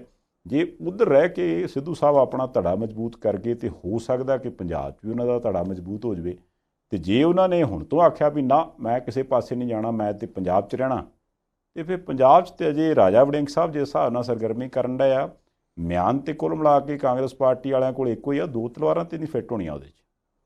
ਸੰਧਾਲੀਆ ਸਾਹਿਬ ਅਜੇ ਸਮਾਂ ਵੀ ਹੈ ਨਹੀਂ, ਕਿਉਂਕਿ 4 ਸਾਲ ਬਾਅਦ ਪੰਜਾਬ ਦੀਆਂ ਵਿਧਾਨ ਸਭਾ ਚੋਣਾਂ ਹੋਣੀਆਂ, ਲੋਕ ਸਭਾ ਦੀਆਂ ਚੋਣਾਂ ਦੇ ਵਿੱਚ ਅਜੇ ਸਾਲ ਪਿਆ। ਲੋਕ ਸਭਾ ਦੀਆਂ ਚੋਣਾਂ ਪੰਜਾਬ 'ਚ ਕਿਹੜੀ ਪਾਰਟੀ ਜਿੱਤਦੀ ਹੈ, ਕਿਹੜੀ ਹਾਰਦੀ ਹੈ, ਉਹਦੇ ਨਾਲ ਤਾਕਤਾਂ ਦੇ ਵਿੱਚ ਬਹੁਤਾ ਫਰਕ ਨਹੀਂ ਪੈਣਾ। ਇਸ ਕਰਕੇ ਹੋ ਸਕਦਾ ਕਿ ਚੁੱਪ ਚਪੀਤੇ ਮੂੰਹ ਜਾਂ ਵੱਟ ਕੇ ਇੱਕ ਦੂਜੇ ਦੇ ਨਾਲ ਸਾਰੇ ਜਣੇ ਤੁਰੇ ਵੀ ਰਹਿਣ, ਕੋਈ ਬਹੁਤੀ ਵੱਡੀ ਤਬਦੀਲੀ ਤੋਂ ਬਿਨਾਂ ਕੋਈ ਵੱਡੀ ਗੱਲ ਨਹੀਂ ਹੈ ਇਹਦੇ ਵਿੱਚ। ਕਿਉਂਕਿ ਜੇ ਤਾਂ ਸਾਲ 1.5 ਸਾਲ ਨੂੰ 2 ਸਾਲ ਨੂੰ ਪੰਜਾਬ ਦੀ ਵਿਧਾਨ ਸਭਾ ਚੋਣ ਹੁੰਦੀ, ਫਿਰ ਸਾਰਿਆਂ ਨੇ ਤਰਲੋ ਮੱਚੀ ਹੋਣਾ ਸੀ ਕਿ ਭਾਈ ਹੁਣ ਜਿਹਨੂੰ ਸਾਈਕਲ ਦੀ ਮੂਹਰਲੀ ਕਾਠੀ ਦੇ ਉੱਤੇ ਬਹਿਣ ਦਾ ਮੌਕਾ ਮਿਲ ਗਿਆ, ਮੁੜ ਕੇ ਹੋ ਸਕਦਾ ਕਿ ਸਰਕਾਰ ਦੇ ਵਿੱਚ ਚੀਫ ਜੇ ਕਿਤੇ ਉਧਰਲੇ ਪਾਸੇ ਗੱਲ ਬਣਦੀ ਹੈ ਕਿ ਆ ਉਹੀ ਬਣੇ। ਪਰ ਅਜੇ ਕਿਉਂਕਿ ਜਿਹੜਾ ਵੀ ਬੰਦਾ ਕੋਈ ਵੱਡੀ ਕੁਰਸੀ, ਨੂੰ ਰਾਜਾ ਵੜਿੰਗ ਸਾਹਿਬ ਨੇ ਪ੍ਰਧਾਨ ਨੇ, 4 ਸਾਲ ਕੰਮ ਕਰਨਾ ਪੈਣਾ, 4 ਸਾਲ ਵੱਧ ਤੋਂ ਵੱਧ ਕੀ ਹੋ ਜਾਊਗਾ, MP ਬਣ ਜਾਣਗੇ ਆਪਣੇ, ਇਸ ਤੋਂ ਵੱਧ ਤਾਂ ਕੁਛ ਨਹੀਂ ਹੋ ਸਕਦਾ। ਉਹ 4 ਸਾਲ ਵਿਰੋਧੀ ਧਿਰ 'ਚ ਰਹਿ ਕੰਮ ਕਰਨਾ ਪੈਣਾ, ਦਰੀਆਂ ਤੇ ਬਹਿਣਾ, ਧਰਨੇ ਦੇਣੇ, ਵਰਕਰਾਂ ਦੇ ਨਾਲ ਖੜਨਾ। 4 ਸਾਲ ਹੀ ਪਤਾ ਨਹੀਂ ਕੀ ਹੋਣਾ। ਪ੍ਰਤਾਪ ਸਿੰਘ ਬਾਜਵਾ ਸਾਹਿਬ ਇਦਾਂ ਹੀ ਸੀਗੇ। ਪ੍ਰਤਾਪ ਸਿੰਘ ਬਾਜਵਾ ਸਾਹਿਬ ਨੇ ਕਈ ਸਾਲ ਕੰਮ ਕੀਤਾ ਕਾਂਗਰਸ ਦੇ ਪ੍ਰਧਾਨ ਦੇ ਤੌਰ ਦੇ ਉੱਤੇ, ਤੇ ਆਖਰੀ ਮੌਕੇ ਦੇ ਉੱਤੇ ਆ ਕੇ ਉਹਨਾਂ ਨੇ ਕੈਪਟਨ ਸਾਹਿਬ ਨੂੰ ਬਾਗਡੋਰ ਫੜਾਤੀ, ਕੈਪਟਨ ਸਾਹਿਬ ਮੜ ਜਾ ਦੇਖਿਓ ਤਾਂ ਚੰਗੀ ਤਰ੍ਹਾਂ ਚੱਲਦਾ ਵੀ ਹੈ ਕੰਮ। ਹੁਣ ਇਹ ਨਹੀਂ ਪਤਾ ਕਿ ਕਿੱਧਰੋਂ ਕੀ ਹੋਣਾ, ਪਰ ਅਸੀਂ ਤਾਂ ਕਹਿੰਦੇ ਆ ਕਿ ਭਾਈ ਲੋਕਾਂ ਲਈ ਕੰਮ ਕਰੋ। ਦੂਸਰਾ ਸੰਧਾਲੀਆ ਸਾਹਿਬ, ਵਾਰਿਸ ਪੰਜਾਬ ਦੇ ਜਥੇਬੰਦੀ ਦੇ ਮੈਂਬਰਾਂ ਦੀ ਕਾਰਕੁਨਾਂ ਦੀ ਜਦੋਂ ਫੜੋ ਫੜਾਈ ਹੋਈ ਹੈ ਅਜਨਾਲਾ ਕਾਂਡ ਦੇ ਮੁੱਦੇ ਤੇ, ਇਧਰਲੇ ਪਾਸੇ ਨਕੋਦਰ ਮਹਿਤਪੁਰ ਵਾਲੇ ਪਾਸੇ, ਉਹਦੇ ਤੋਂ ਬਾਅਦ ਇੱਕ ਪਟੀਸ਼ਨ ਜਿਹਦੀ ਸਭ ਤੋਂ ਵੱਧ ਚਰਚਾ ਸੀ ਐਡਵੋਕੇਟ ਨਿਸ਼ਾਨ ਸਿੰਘ ਖਾਰਾ ਸਾਹਿਬ ਨੇ ਪਾਈ ਸੀ। ਹੁਣ ਉਸ ਵਿਸ਼ੇਸ਼ ਕਿਸਮ ਦੀ ਪਟੀਸ਼ਨ ਦੇ ਵਿੱਚ ਇਹੀ ਹੁੰਦਾ ਕਿ ਭਾਈ ਸਾਡੇ ਬੰਦੇ ਫੜੇ ਹੋ ਆ, ਗੈਰ ਕਾਨੂੰਨੀ ਹਿਰਾਸਤ ਵਿੱਚ ਰੱਖੇ ਹੋ ਆ, ਉਹਨਾਂ ਨੂੰ ਛੁਡਾਇਆ ਜਾਣਾ, ਵਾਰੰਟ ਅਫਸਰ ਦਿਓ। ਉਹਦੀ ਦੁਬਾਰਾ ਸੁਣਵਾਈ ਹੋਈ ਤਾਂ ਉਹਦੇ ਵਿੱਚ ਐਡਵੋਕੇਟ ਸਾਹਿਬ ਨੇ ਤਾਂ ਕਹਿਣਾ ਸੀ ਜੀ ਸਾਡੇ ਬੰਦਿਆਂ ਦਾ ਕੋਈ ਥੋੜਾ ਪਤਾ ਨਹੀਂ ਲੱਗਦਾ, ਪਰ ਅਦਾਲਤ ਨੇ ਇਹ ਕਿਹਾ ਕਿ ਤੁਸੀਂ ਜਿਹੜੇ ਬੰਦਿਆਂ ਦੇ ਨਾਂ ਲਿਖ ਕੇ ਇਹਦੇ ਵਿੱਚ ਇਹ ਪਟੀਸ਼ਨ ਪਾਈ ਹੈ ਵੀ ਉਹਨਾਂ ਦੇ ਵਿੱਚੋਂ ਕੁਝ ਇੱਕ ਦੇ ਉੱਤੇ ਤਾਂ NSA ਨੈਸ਼ਨਲ ਸਿਕਿਉਰਿਟੀ ਐਕਟ ਲੱਗਿਆ ਤੇ ਉਹਨਾਂ ਨੂੰ ਅਸਾਮ ਦੀ ਜੇਲ੍ਹ ਦੇ ਵਿੱਚ ਰੱਖਿਆ, ਤੇ ਜਦੋਂ ਪਤਾ ਆ ਕਿ ਉਹਨਾਂ ਦੇ ਉੱਤੇ ਪਰਚਾ, ਜਦੋਂ ਪਤਾ ਆ ਕਿ ਉਹਨਾਂ ਨੂੰ ਕਿਹੜੀ ਜੇਲ੍ਹ ਦੇ ਵਿੱਚ ਰੱਖਿਆ, ਤਾਂ ਫਿਰ ਇਹ ਪਟੀਸ਼ਨ ਕਿਵੇਂ? ਇਹ ਵੀ ਕਿਹਾ ਕਿ ਭਾਈ ਕਾਨੂੰਨ ਦੀ ਮੁੱਢਲੀ ਜਾਣਕਾਰੀ ਰੱਖਣ ਵਾਲਾ ਵੀ ਇਹ ਬੰਦਾ ਜਾਣਦਾ ਹੈ। ਫਿਰ ਇਹ ਵੀ ਕਿਹਾ ਕਿ ਤੁਸੀਂ ਅਸਮ ਦੀ ਜਿਹੜੀ ਬੀਬੀ ਜੇਲ੍ਹ ਸੁਪਰਡੈਂਟ ਹੈ ਉਹਦਾ ਵੀ ਬਾਈ ਨੇਮ ਵਿੱਚ ਜ਼ਿਕਰ ਕਰ ਦਿੱਤਾ। ਹਾਲਾਂਕਿ ਵਕੀਲ ਸਾਹਿਬ ਨੇ ਕਿਹਾ, ਉਹ ਕਹਿੰਦੇ ਜੀ ਦੇਖੋ ਸਾਡੇ ਬੰਦੇ ਫੜਿਓ ਆ, ਕੁਝ ਇੱਕ ਦਾ ਸਾਨੂੰ ਪਤਾ ਹੈ, ਪਰ ਸਾਨੂੰ ਉਹਨਾਂ ਦੇ ਨਾਲ ਮੁਲਾਕਾਤ ਨਹੀਂ ਕਰਨ ਦਿੱਤੀ ਜਾ ਰਹੀ। ਅਸੀਂ ਆਪ ਜੀ ਨੂੰ ਇਹੀ ਬੇਨਤੀ ਕਰਨੀ ਸੀ ਕਿ ਆਰਡਰ ਜਾਰੀ ਕੀਤਾ ਜਾਏ ਕਿ ਸਾਡੀ ਉਹਨਾਂ ਦੇ ਨਾਲ ਮੁਲਾਕਾਤ ਜਿਹੜੀ ਉਹ ਹੋਣ ਦਿੱਤੀ ਜਾਏ। ਉਹ ਕਹਿੰਦੇ ਉਹ ਠੀਕ ਹੈ, ਪਰ ਕੀ ਤੁਸੀਂ ਹਾਈ ਕੋਰਟ ਤੋਂ ਪਹਿਲਾਂ ਕਿਸੇ ਹੋਰ ਮੈਜਿਸਟ੍ਰੇਟ ਸਾਹਿਬ ਦੇ ਨਾਲ ਇਦਾਂ ਦਾ ਸੰਪਰਕ ਕੀਤਾ? ਤੇ ਵੀ ਕਿਹਾ ਕਿ ਭਾਈ ਬੇਸ ਜਿਹੜਾ ਹੈ ਕੇਸਾਂ ਦਾ ਠੀਕ ਰੱਖਣਾ ਚਾਹੀਦਾ। ਹੁਣ ਕੁਝ ਇੱਕ ਹੋਰ ਬੰਦੇ ਅੰਮ੍ਰਿਤਪਾਲ ਸਿੰਘ ਹੋਰਾਂ ਦੇ ਸਾਥੀ ਜੇਲ੍ਹ ਭੇਜੇ ਗਏ ਆ, ਬਹੁਤਿਆਂ ਨੂੰ ਪਿਛਲੇ ਦਿਨਾਂ 'ਚ ਛੱਡ ਦਿੱਤਾ ਗਿਆ ਸੀ। ਉਧਰ SGPC ਸ਼੍ਰੋਮਣੀ ਗੁਰਦੁਆਰਾ ਪ੍ਰਬੰਧਕ ਕਮੇਟੀ ਨੇ ਸੰਧਾਲੀਆ ਸਾਹਿਬ ਕਿਹਾ ਕਿ ਅਸੀਂ ਬੜੀ ਜਲਦੀ ਅਸਮ ਦੀ ਡਿਬਰੂਗੜ੍ਹ ਜੇਲ੍ਹ ਦੇ ਵਿੱਚ ਜਿਹੜੇ ਬੰਦੇ ਰੱਖੇ ਗਏ ਜਿਨ੍ਹਾਂ ਦੇ ਉੱਤੇ ਨੈਸ਼ਨਲ ਸਿਕਿਉਰਿਟੀ ਐਕਟ ਲਾਇਆ ਗਿਆ, ਉਹਨਾਂ ਦੀ ਮਦਦ ਲਈ ਵਕੀਲਾਂ ਦਾ ਇੱਕ ਪੈਨਲ ਭੇਜ ਰਹੇ ਹਾਂ। ਵਕੀਲਾਂ ਦਾ ਪੈਨਲ ਕਦੋਂ ਜਾਂਦਾ, ਉਹਨਾਂ ਨਾਲ ਮੁਲਾਕਾਤ ਹੁੰਦੀ ਹੈ ਕਿ ਨਹੀਂ ਹੁੰਦੀ? ਜੇ ਮੁਲਾਕਾਤ ਹੁੰਦੀ ਹੈ ਤੇ ਆਣ ਕੇ ਉਹ ਜਾਣਕਾਰੀ ਕੀ ਦਿੰਦੇ ਆ, ਸਾਰਾ ਕੁਝ ਵੇਖਾਂਗੇ ਜੀ। ਵੈਸੇ ਤੇ WhatsApp ਜੇ ਮੰਨ ਲਓ ਵੀ ਹੋਰ ਕੋਈ ਚੇਂਜ ਨਹੀਂ ਹੁੰਦੀ ਤੇ ਹੁਣ ਤੱਕ 11 ਅਪ੍ਰੈਲ ਹੀ ਉਹ ਤਰੀਕ ਹੈ ਜਿਸ ਦਿਨ ਦੁਬਾਰਾ ਹਾਈ ਕੋਰਟ 'ਚ ਸੁਣਵਾਈ ਹੋਣੀ, ਉਹੀ ਪਹਿਲੀ ਅੰਮ੍ਰਿਤਪਾਲ ਹੋਰਾਂ ਵਾਲੀ ਪਟੀਸ਼ਨ ਦੇ ਉੱਪਰ ਹੀ। ਉਹਦੇ ਨਾਲ ਹੀ ਜਿੱਦਾਂ ਜੱਜ ਸਾਹਿਬ ਨੇ ਕਿਹਾ ਵੀ ਇਹਨਾਂ ਕੇਸਾਂ ਦੇ ਉੱਪਰ ਵੀ ਵਿਚਾਰ ਹੋ ਜਾਊਗਾ ਤੇ ਉਸ ਦਿਨ ਹੋ ਸਕਦਾ ਵੀ ਕੋਈ ਦਿਸ਼ਾ ਨਿਰਦੇਸ਼ ਅਦਾਲਤ ਵਾਲੇ ਪਾਸਿਓਂ ਆ ਜਾਵੇ। ਜਿਹੜੇ ਨੋਟਿਸ ਵੱਖ-ਵੱਖ ਪਾਰਟੀਆਂ ਨੂੰ ਭੇਜੇ ਗਏ ਉਹ ਵੀ ਆਪਣਾ ਪੱਖ ਰੱਖਣਗੇ, ਸਰਕਾਰ ਵੀ ਆਪਣਾ ਪੱਖ ਰੱਖੂਗੀ। ਉਹਦੇ ਤੋਂ ਬਾਅਦ ਹੋ ਸਕਦਾ ਗੱਲ ਕਲੀਅਰ ਹੋਵੇ ਵੀ ਜਿਹੜੇ ਬੰਦੇ ਜੇਲ੍ਹਾਂ 'ਚ ਨੇ ਉਹਨਾਂ ਦਾ ਕੀ ਬਣਨਾ, ਜਿਨ੍ਹਾਂ ਬਾਰੇ ਸ਼ੱਕ ਹੈ ਕਿ ਉਹ ਹਿਰਾਸਤ 'ਚ ਨੇ ਉਹਨਾਂ ਬਾਰੇ ਅਦਾਲਤ ਕੀ ਕਹਿੰਦੀ ਹੈ। ਪਰ ਜੇ ਉਨੇ ਦਿਨਾਂ ਤੱਕ ਕੋਈ ਨਾ ਕੋਈ ਹੋਰ ਆਡੀਓ ਵੀਡੀਓ ਅੰਮ੍ਰਿਤਪਾਲ ਸਿੰਘ ਹੋਰੀ ਦੁਬਾਰਾ ਜਾਰੀ ਕਰ ਦਿੰਦੇ ਆ ਤੇ ਹੋ ਸਕਦਾ ਕਿ ਇਹਦੇ ਵਿੱਚ ਕੁਛ ਨਾ ਕੁਛ ਚੇਂਜ ਵੀ ਹੋ ਜਾਵੇ। ਪਰ ਜਿਹੜਾ ਅੱਜ ਦਾ ਦਿਨ ਆ ਉਹ ਵੀ ਥੋੜ੍ਹਾ ਜਿਹਾ ਇੰਪੋਰਟੈਂਟ ਹੈ ਕਿਉਂਕਿ ਅੱਜ ਦਮਦਮਾ ਸਾਹਿਬ ਤਲਵੰਡੀ ਸਾਬੋ ਵਿਖੇ ਜਿਹੜੀ ਇਕੱਤਰਤਾ ਇੱਕ ਸੱਦੀ ਹੈ ਜਥੇਦਾਰ ਸਾਹਿਬ ਨੇ, ਜਿੱਥੇ ਪੱਤਰਕਾਰ ਭਾਈਚਾਰੇ ਨੇ ਪਹੁੰਚਣਾ, ਉਹਨੂੰ ਲੈ ਕੇ ਵੀ ਬੜੀਆਂ ਕਿਆਸਰਾਈਆਂ ਨੇ ਕਿਉਂਕਿ ਬਹੁਤਾ ਕਰਕੇ ਤੇ ਇਹੀ ਚਰਚਾ ਕਿ ਪ੍ਰੈਸ ਨੂੰ ਲੈ ਕੇ, ਪ੍ਰੈਸ ਦੀ ਆਜ਼ਾਦੀ ਨੂੰ ਲੈ ਕੇ ਸਾਰੇ ਕੁਝ ਦੇ ਉੱਪਰ ਚਰਚਾ ਕਰਨ ਲਈ ਜਥੇਦਾਰ ਸਾਹਿਬ ਨੇ ਇਕੱਤਰਤਾ ਸੱਦੀ ਹੈ। ਦੂਜੇ ਪਾਸੇ ਵਿੱਚ ਇਹ ਵੀ ਰੌਲਾ ਪੈਂਦਾ ਵੀ ਇਹ ਨਾ ਹੋਵੇ ਮੀਡੀਆ ਦੇ ਸਾਹਮਣੇ ਉੱਥੇ ਜਥੇਦਾਰ ਸਾਹਿਬ ਦੀ ਹਾਜ਼ਰੀ ਦੇ ਵਿੱਚ ਅੰਮ੍ਰਿਤਪਾਲ ਹੋਰੀ ਸਰੈਂਡਰ ਕਰ ਦੇਣ ਤੇ ਇਹਨਾਂ ਜਿਹੜਾ ਕਹਿ ਲਓ ਅਫਵਾਹਾਂ ਦਾ ਕਰਕੇ, ਚਰਚਾਵਾਂ ਦਾ ਕਰਕੇ ਹੀ ਸ਼ਾਇਦ ਉੱਧਰ ਜਿਹੜੀ ਪੈਰਾਮਿਲਟਰੀ ਫੋਰਸ ਹੈ ਜਾਂ ਜਿਹੜੀ ਪੰਜਾਬ ਪੁਲਿਸ ਹੈ ਉਹ ਕਾਫੀ ਵੱਡੀ ਗਿਣਤੀ ਦੇ ਵਿੱਚ ਉੱਥੇ ਹੈ। ਹੁਣ ਅੱਜ ਦੇ ਦਿਨ ਨੂੰ ਮੇਰਾ ਖਿਆਲ ਕਾਫੀ ਇੰਪੋਰਟੈਂਟ ਦੇਖਿਆ ਜਾਣਾ ਚਾਹੀਦਾ ਕਿ ਜਥੇਦਾਰ ਸਾਹਿਬ ਕੀ ਕਹਿੰਦੇ ਆ, ਅੱਜ ਦੀ ਇਸ ਇਕੱਤਰਤਾ 'ਚੋਂ ਕੀ ਨਿਕਲਦਾ ਤੇ ਇਹ ਜਿਹੜਾ ਪੂਰੇ ਦਾ ਪੂਰਾ ਸਮਾਗਮ ਆ ਇਹਦੇ ਤੋਂ ਗਾਂਹ ਭਵਿੱਖ ਦਾ ਨਕਸ਼ਾ ਕੀ ਉਲੀਕ ਕੇ ਦੱਸਿਆ ਜਾਂਦਾ। ਇਹ ਗੱਲ ਸੰਧਾਲੀਆ ਸਾਹਿਬ ਤੁਹਾਡੀ ਬਿਲਕੁਲ ਠੀਕ ਹੈ ਜੀ ਕਿ ਇਹਦੇ ਪਾਸੇ ਧਿਆਨ ਰਹੂਗਾ। ਦੇਖੋ ਆਪਾਂ ਤੇ ਇਹ ਕਹਿੰਦੇ ਆ ਕਿ ਅੱਜ ਜਦੋਂ ਪੱਤਰਕਾਰ ਸਾਹਿਬਾਨ, ਕਿਉਂਕਿ ਜਥੇਦਾਰ ਸਾਹਿਬ ਨੇ ਕਿਹਾ ਸੀ ਕਿ ਸੀਨੀਅਰ ਪੱਤਰਕਾਰ ਸਾਹਿਬਾਨ ਆਪਣੇ ਉੱਥੇ ਵਿਚਾਰ ਰੱਖਣਗੇ, ਵਿਚਾਰਾਂ ਦੇ ਪ੍ਰਗਟਾਵੇ ਤੇ, ਉਹਦੀ ਆਜ਼ਾਦੀ ਤੇ, ਪੰਜਾਬ ਦੇ ਵਿੱਚ ਪੈਦਾ ਹੋਏ ਮੌਜੂਦਾ ਹਾਲਾਤਾਂ ਤੇ ਬੜੇ ਇਮਾਨਦਾਰੀ ਦੇ ਨਾਲ ਸਾਰਿਆਂ ਨੂੰ ਵਿਚਾਰ ਰੱਖਣੇ ਚਾਹੀਦੇ ਆ, ਕੋਈ ਸਹਿਮਤੀ ਬਣਾਉਣੀ ਚਾਹੀਦੀ ਹੈ। ਜੇ ਕਿਤੇ ਲੱਗਦਾ ਕਿ ਭਾਈ ਅਧਿਕਾਰਾਂ ਦਾ ਹਨਨ ਹੋ ਰਿਹਾ ਤੇ ਉਧਰਲੇ ਪਾਸੇ ਆਵਾਜ਼ ਚੁੱਕਣੀ ਵੀ ਚਾਹੀਦੀ ਹੈ। ਦੂਸਰਾ ਇਹਦੇ ਨਾਲ ਨਾਲ ਆ ਜਿਹੜਾ ਚਰਚਾ ਕਿ ਅੰਮ੍ਰਿਤਪਾਲ ਸਿੰਘ ਹੋਰੀ ਉੱਥੇ ਆਤਮ ਸਮਰਪਣ ਕਰ ਸਕਦੇ ਆ, ਕਿਉਂਕਿ ਚਰਚਾਵਾਂ ਨੇ ਉਧਰਲੇ ਪਾਸੇ ਸ਼੍ਰੀ ਅਨੰਦਪੁਰ ਸਾਹਿਬ ਦੇ ਵਿੱਚ ਵੀ ਸੁਰੱਖਿਆ ਘੇਰਾ ਥੋੜ੍ਹਾ ਜਿਹਾ ਮਜ਼ਬੂਤ ਕੀਤਾ ਜਾ ਰਿਹਾ। ਹਾਲਾਂਕਿ ਜਦੋਂ ਪੁਲਿਸ ਅਧਿਕਾਰੀਆਂ ਨੂੰ ਪੁੱਛਿਆ ਗਿਆ ਕਿ ਜੀ ਇਹ ਕਿਵੇਂ, ਉਹ ਕਹਿੰਦੇ ਜੀ ਦੇਖੋ ਵਿਸਾਖੀ ਆਉਣ ਵਾਲੀ ਹੈ, ਲੱਖਾਂ ਦੀ ਗਿਣਤੀ ਵਿੱਚ ਸੰਗਤ ਅੱਪੜਦੀ ਹੈ। ਪਿਛਲੇ ਸਮੇਂ ਦੇ ਵਿੱਚ ਜੇ ਸਾਨੂੰ ਕੋਈ ਖਾਮੀ ਨਜ਼ਰ ਆਈ ਸੀ ਉਹ ਖਾਮੀ ਦੂਰ ਕਰਨ ਦੇ ਲਈ ਅਸੀਂ ਇਹ ਸਾਰੇ ਪ੍ਰਬੰਧ ਕਰ ਰਹੇ ਹਾਂ, ਇਹਨੂੰ ਕਿਸੇ ਹੋਰ ਚੀਜ਼ ਦੇ ਨਾਲ ਜੋੜਿਆ ਨਾ ਜਾਵੇ। ਠੀਕ ਹੈ, ਪ੍ਰਬੰਧ ਕਰਨੇ ਚਾਹੀਦੇ ਆ। ਪਿਛਲੇ ਸਮੇਂ ਦੇ ਵਿੱਚ ਤੁਹਾਨੂੰ ਯਾਦ ਹੈ ਸੰਧਾਲੀਆ ਸਾਹਿਬ ਮੁੜ ਕੇ ਕੋਈ ਉਹਦਾ ਅਪਡੇਟ ਤਾਂ ਕੋਈ ਨਹੀਂ ਆਈ, ਫੋਲੋ ਅਪ ਤਾਂ ਉਹਦਾ ਕੁਛ ਨਹੀਂ ਹੋਇਆ। ਜਿਹੜਾ ਪਿੱਛੇ ਇੱਕ ਉੱਥੇ ਕਤਲ ਹੋ ਗਿਆ ਸੀ, ਅਨੰਦਪੁਰ ਸਾਹਿਬ ਦੀ ਧਰਤੀ ਸੀ ਨਾ ਉਹ ਜਿਹੜਾ ਕਤਲ ਹੋ ਗਿਆ ਸੀ, ਉਹਦੇ ਤੋਂ ਬਾਅਦ ਕਿੰਨੀ ਚਰਚਾ ਚੱਲੀ ਸੀ। ਦੂਸਰੀ ਧਿਰ ਨੇ ਵੀ ਕਿਹਾ ਸੀ ਜੇ ਸਾਡਾ ਬੰਦਾ ਵੀ ਵੱਢਿਆ ਪਿਆ ਤੇ ਉਹ ਮੰਜੇ ਤੇ ਹੈ। ਉਦੋਂ 2-4 ਦਿਨ ਬਿਆਨ ਬਹੁਤ ਆਏ ਸੀ, ਬੜਾ ਗਰਮੋ ਗਰਮੀ ਸੀ। ਮੁੜ ਕੇ ਤਾਂ ਕਿਸੇ ਨੇ ਕੋਈ ਪੁੱਛਿਆ ਗਿੱਛਿਆ ਹੀ ਨਹੀਂ ਕਿਉਂਕਿ ਉਹ ਨੌਜਵਾਨ ਆਇਆ ਵੀ ਵਿਦੇਸ਼ ਤੋਂ ਸੀ। ਉੱਦਾਂ ਦੀ ਘਟਨਾ ਘਟਣ ਤੋਂ ਰੋਕਣ ਦੇ ਲਈ ਜੇ ਫੋਰਸ ਦੀ ਗਿਣਤੀ ਵਧਾਈ ਵੀ ਜਾਂਦੀ ਹੈ, ਸੁਰੱਖਿਆ ਕਰਮਚਾਰੀਆਂ ਦੀ ਗਿਣਤੀ ਵਧਾਈ ਵੀ ਜਾਂਦੀ ਹੈ ਤੇ ਉਹਦੇ ਉੱਤੇ ਕਿਸੇ ਨੂੰ ਇਤਰਾਜ਼ ਤਾਂ ਕੀ ਹੋਣਾ, ਪ੍ਰਬੰਧ ਤਾਂ ਪੁਖਤਾ ਚਾਹੀਦੇ ਹੀ ਨੇ ਜੀ। ਨਹੀਂ ਬਿਲਕੁਲ, ਬਾਕੀ ਚਲੋ ਅੱਜ ਦਾ ਦਿਨ ਇਸ ਚੀਜ਼ ਦੇ ਉੱਪਰ ਨਜ਼ਰਾਂ ਟਿਕੀਆਂ ਰਹਿਣਗੀਆਂ ਕਿ ਵੀ ਅਸਲ ਦੇ ਵਿੱਚ ਉੱਤੇ ਹੁੰਦਾ ਵਾਪਰਦਾ ਕੀ ਆ। ਬਾਕੀ ਜਿਹੜੀ ਸਰਬੱਤ ਖਾਲਸਾ ਵਾਲੀ ਗੱਲ ਸੀਗੀ ਉਹ ਤਾਂ ਜਥੇਦਾਰ ਸਾਹਿਬ ਨੇ ਆਲਰੇਡੀ ਕਲੀਅਰ ਕਰਤੀ ਹੈ ਕਿ 12 ਤੋਂ 15 ਤੱਕ ਜਿਹੜੇ ਆਮ ਤੌਰ 'ਤੇ ਪਹਿਲਾਂ ਵੀ ਵਿਸਾਖੀ ਦੇ ਮੌਕੇ 'ਤੇ ਜਾਂ ਖਾਲਸਾ ਸਾਜਨਾ ਦਿਵਸ ਦੇ ਮੌਕੇ 'ਤੇ ਗੁਰਮਤਿ ਸਮਾਗਮ ਹੁੰਦੇ ਨੇ ਉਹ ਹੋਣਗੇ। ਇੱਕ ਇਹ ਸਾਰੇ ਕੁਛ ਦੇ ਵਿੱਚ ਜਿਹੜੀ ਚਰਚਾ ਇਹ ਚੱਲਦੀ ਪਈ ਹੈ ਕਿ ਵੀ ਉਹ ਦੁਬਾਰਾ ਤੋਂ ਕਿਤੇ ਕੋਈ ਇਹੋ ਜਿਹੀ ਇਨਪੁਟ ਮਿਲਦੀ ਹੈ ਪੁਲਿਸ ਨੂੰ ਤੇ ਉਹਦੇ ਵਿੱਚ ਵੀ ਇਹ ਹੈ ਕਿ ਵੀ ਸ਼ਾਇਦ ਉਹ ਅੰਮ੍ਰਿਤਪਾਲ ਹੋਰੀ ਪੰਜਾਬ ਆਉਂਦੇ ਨੇ ਜਾਂ ਉਹ ਪੰਜਾਬ ਆਏ ਹੋਏ ਨੇ। ਇਹ ਅਜੇ ਕਿਤੇ ਕਲੀਅਰ ਨਹੀਂ ਹੋਈ ਪਰ ਇਹ ਅਫਵਾਹਾਂ ਨੇ। ਹੁਣ ਮੈਂ ਕਈ ਵਾਰ ਸੋਚਦਾ ਹੁੰਦਾ ਵੀ ਜਿਹੜਾ ਸੋਸ਼ਲ ਮੀਡੀਆ ਹੈ ਉਹਦੇ 'ਤੇ ਭਾਵੇਂ ਜਿੰਨੀ ਮਰਜ਼ੀ ਪਿਛਲੇ ਸਮੇਂ ਦੇ ਵਿੱਚ ਸਰਕਾਰਾਂ ਨੇ ਕਿਹਾ ਕਿ ਕੋਈ ਅਫਵਾਹ ਨਾ ਫੈਲਾਈ ਜਾਵੇ ਜਾਂ ਕਿ ਜੇ ਕੋਈ ਫੈਲਾਉਂਦਾ ਤਾਂ ਉੱਤੇ ਤੁਸੀਂ ਯਕੀਨ ਨਾ ਕਰੋ, ਪਰ ਉਹ ਚੀਜ਼ ਹਟ ਨਹੀਂ ਰਹੀ, ਉਹਦੇ 'ਤੇ ਰੋਕ ਬਿਲਕੁਲ ਕਿਤੇ ਨਜ਼ਰ ਨਹੀਂ ਆਈ। ਜੇ ਕੋਈ ਇੱਕ ਦੋ ਆਈਡੀਆਂ ਇੱਕ ਦਿਨ ਇਹ ਕੰਮ ਕਰਦੀਆਂ ਨੇ, ਉਹਨਾਂ ਦੇ ਉੱਪਰ ਕੋਈ ਰੋਕ ਲੱਗਦੀ ਆ ਤੇ ਅਗਲੇ ਦਿਨ ਕੁਛ ਨਾ ਕੁਛ ਨਵੀਆਂ ਆਈਡੀਜ਼ ਤੋਂ ਇਹ ਕੰਮ ਸ਼ੁਰੂ ਕਰ ਦਿੱਤਾ ਜਾਂਦਾ। ਹੁਣ ਇਹ ਵੀ ਸਮਝੋ ਬਾਹਰੀ ਗੱਲ ਹੈ ਕਿ ਇੱਕ ਹੀ ਮੁੱਦੇ ਨੂੰ ਵਧੋ ਵਧੀ ਜਾਣ-ਬੁੱਝ ਕੇ ਲੋਕਾਂ ਨੂੰ ਭੰਬਲ ਭੂਸੇ 'ਚ ਪਾਉਣ ਦੇ ਲਈ ਇਹ ਕਾਹਤੋਂ ਪ੍ਰਚਾਰੀ ਜਾਂਦੀ ਚੀਜ਼।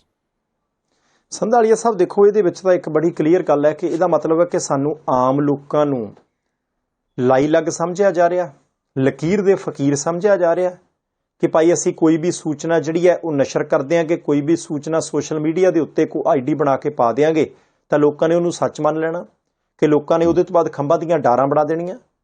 ਇਹ ਤਾਂ ਮੈਨੂੰ ਲੱਗਦਾ ਕਿ ਸਾਡੇ ਲਈ ਇੱਕ ਬਹੁਤ ਵੱਡੀ ਚੁਣੌਤੀ ਆਮ ਲੋਕਾਂ ਦੇ ਲਈ ਕਿ ਭਾਈ ਅਸੀਂ ਮਗਰ ਲੱਗਣ ਵਾਲੇ ਥੋੜ੍ਹੀ ਹਾਂ, ਅਸੀਂ ਬੁੱਧੀ ਤੇ ਵਿਵੇਕ ਵਾਲੇ ਬੰਦੇ ਹਾਂ। ਅਸੀਂ ਤਾਂ ਆਪਣੇ ਤੌਰ ਦੇ ਉੱਤੇ ਪਹਿਲਾਂ ਸਭ ਤੋਂ ਪਰਖ ਪੜਚੋਲ ਕਰਦੇ ਹਾਂ, ਉਹਦੇ ਤੋਂ ਬਾਅਦ ਉਸ ਗੱਲ ਨੂੰ ਅੱਗੇ ਲੈ ਕੇ ਤੁਰਦੇ ਹਾਂ। ਤੇ ਜੇ ਆਪਾਂ ਮਗਰ ਲੱਗੀ ਜਾਣਾ, ਇੱਕ ਕੋਈ ਖਬਰ ਆਈ ਹੈ ਬਿਨਾਂ ਪੁਸ਼ਟੀ ਦੇ, ਬਿਨਾਂ ਤੱਥਾਂ ਦਾ ਕੋਈ ਜਿਹੜਾ ਹਿਸਾਬ ਕਿਤਾਬ ਲਾਇਆ, ਆਪਾਂ ਉਹ ਅਗਲੇ ਪਾਸੇ ਲੈ ਕੇ ਤੁਰਨੀ ਹੈ, 10 ਨੂੰ ਭੇਜਣੀ ਹੈ, 10 ਨੇ 100 ਨੂੰ ਭੇਜਣੀ ਹੈ, 100 ਨੇ 1000 ਨੂੰ ਤੇ 1000 ਨੇ ਲੱਖ ਨੂੰ। ਆਪਣੇ ਆਪ ਹੀ ਲੋਕਾਂ ਨੂੰ ਸੱਚੀ ਲੱਗਣ ਲੱਗ ਪੈਂਦੀ। ਜਦੋਂ ਇੱਕ ਚੀਜ਼ 45 ਪਾਸਿਆਂ ਤੋਂ ਤੁਹਾਨੂੰ ਆਊਗੀ, ਤੁਸੀਂ ਉਹਨੂੰ ਸੱਚ ਹੀ ਮੰਨ ਲੈਣਾ। ਬਾਕੀ ਸੰਧਾਲੀਆ ਸਾਹਿਬ, ਇੱਕ ਚੀਜ਼ ਇੱਥੇ ਆਪਾਂ ਹੋਰ ਥੋੜੀ ਜਿਹੀ ਵਿਚਾਰ ਕਰ ਲਈਏ। ਰੂਸ ਤੇ ਯੂਕਰੇਨ ਦੀ ਲੜਾਈ ਲੱਗੀ ਹੋਆ, ਉਹ ਲੜਾਈ ਮੁੱਕਦੀ ਨਹੀਂ। ਇੱਕ ਦਿਨ ਕੋਈ ਖਬਰ ਨਹੀਂ ਆਉਂਦੀ, ਦੂਸਰੇ ਦਿਨ ਫਿਰ ਖਬਰ ਆ ਜਾਂਦੀ ਹੈ ਜੀ ਇੰਨੀਆਂ ਮਿਜ਼ਾਈਲਾਂ ਦਾਗੀਆਂ, ਇੰਨੇ ਗੋਲੇ ਸੁੱਟੇ, ਇੰਨੇ ਇਲਾਕੇ ਦੇ ਉੱਤੇ ਇਹਦਾ ਕਬਜ਼ਾ ਹੋ ਗਿਆ, ਇੰਨੇ ਲੋਕਾਂ ਦੀ ਮੌਤ ਹੋ ਗਈ, ਇੰਨੇ ਲੋਕ ਬੇਘਰੇ ਹੋ ਗਏ। ਬਾਰ-ਬਾਰ ਖਬਰਾਂ ਆਉਂਦੀਆਂ, ਸੈਂਕੜੇ ਨਹੀਂ ਹਜ਼ਾਰਾਂ ਮੌਤਾਂ ਹੋ ਚੁੱਕੀਆਂ, ਬੜਾ ਨੁਕਸਾਨ ਹੋ ਗਿਆ ਦੁਨੀਆ ਭਰ ਦੇ ਵਿੱਚ। ਇਸ ਜੰਗ ਦੇ ਕਰਕੇ ਮਹਿੰਗਾਈ ਤੱਕ ਹੋ ਗਈ, ਲੋਕਾਂ ਦੀਆਂ ਨੌਕਰੀਆਂ ਛੁੱਟ ਗਈਆਂ, ਲੋਕਾਂ ਦੇ ਰਸੋਈ ਘਰਾਂ ਦੇ ਵਿੱਚ ਚੁੱਲ੍ਹਿਆਂ ਦੇ ਵਿੱਚੋਂ ਧੂਆਂ ਨਿਕਲਣਾ ਜਿਹੜਾ ਉਹ ਘਟ ਗਿਆ ਜਾਂ ਕਈ ਜਗ੍ਹਾ ਬੰਦ ਹੋ ਗਿਆ। ਇੰਨੀ ਪਰੇਸ਼ਾਨੀ ਹੋਈ ਇਸ ਜੰਗ ਦੇ ਕਰਕੇ, ਦੂਰ ਦੂਰ ਤੱਕ ਅਸਰ ਪਿਆ। ਅਜੇ ਅਸੀਂ ਇੱਕ ਕਲੰਕ ਮਿਟਾ ਨਹੀਂ ਸੀ ਸਕੇ, ਇੱਕ ਲੜਾਈ ਨੂੰ ਖਤਮ ਨਹੀਂ ਸੀ ਕਰ ਸਕੇ, ਦੂਸਰੇ ਪਾਸੇ ਉਹ ਖਤਰਾ ਸ਼ੁਰੂ ਹੋ ਗਿਆ। ਸੰਧਾਲੀਆ ਸਾਹਿਬ, ਇਜ਼ਰਾਈਲ ਕਿਉਂਕਿ ਅਮਰੀਕਾ ਦਾ ਹਮਾਇਤੀ ਦੇਸ਼ ਹੈ, ਪੱਛਮੀ ਮੁਲਕਾਂ ਦੇ ਨਾਲ ਮੋਢਾ ਲਾ ਕੇ ਖੜਦਾ ਇਜ਼ਰਾਈਲ।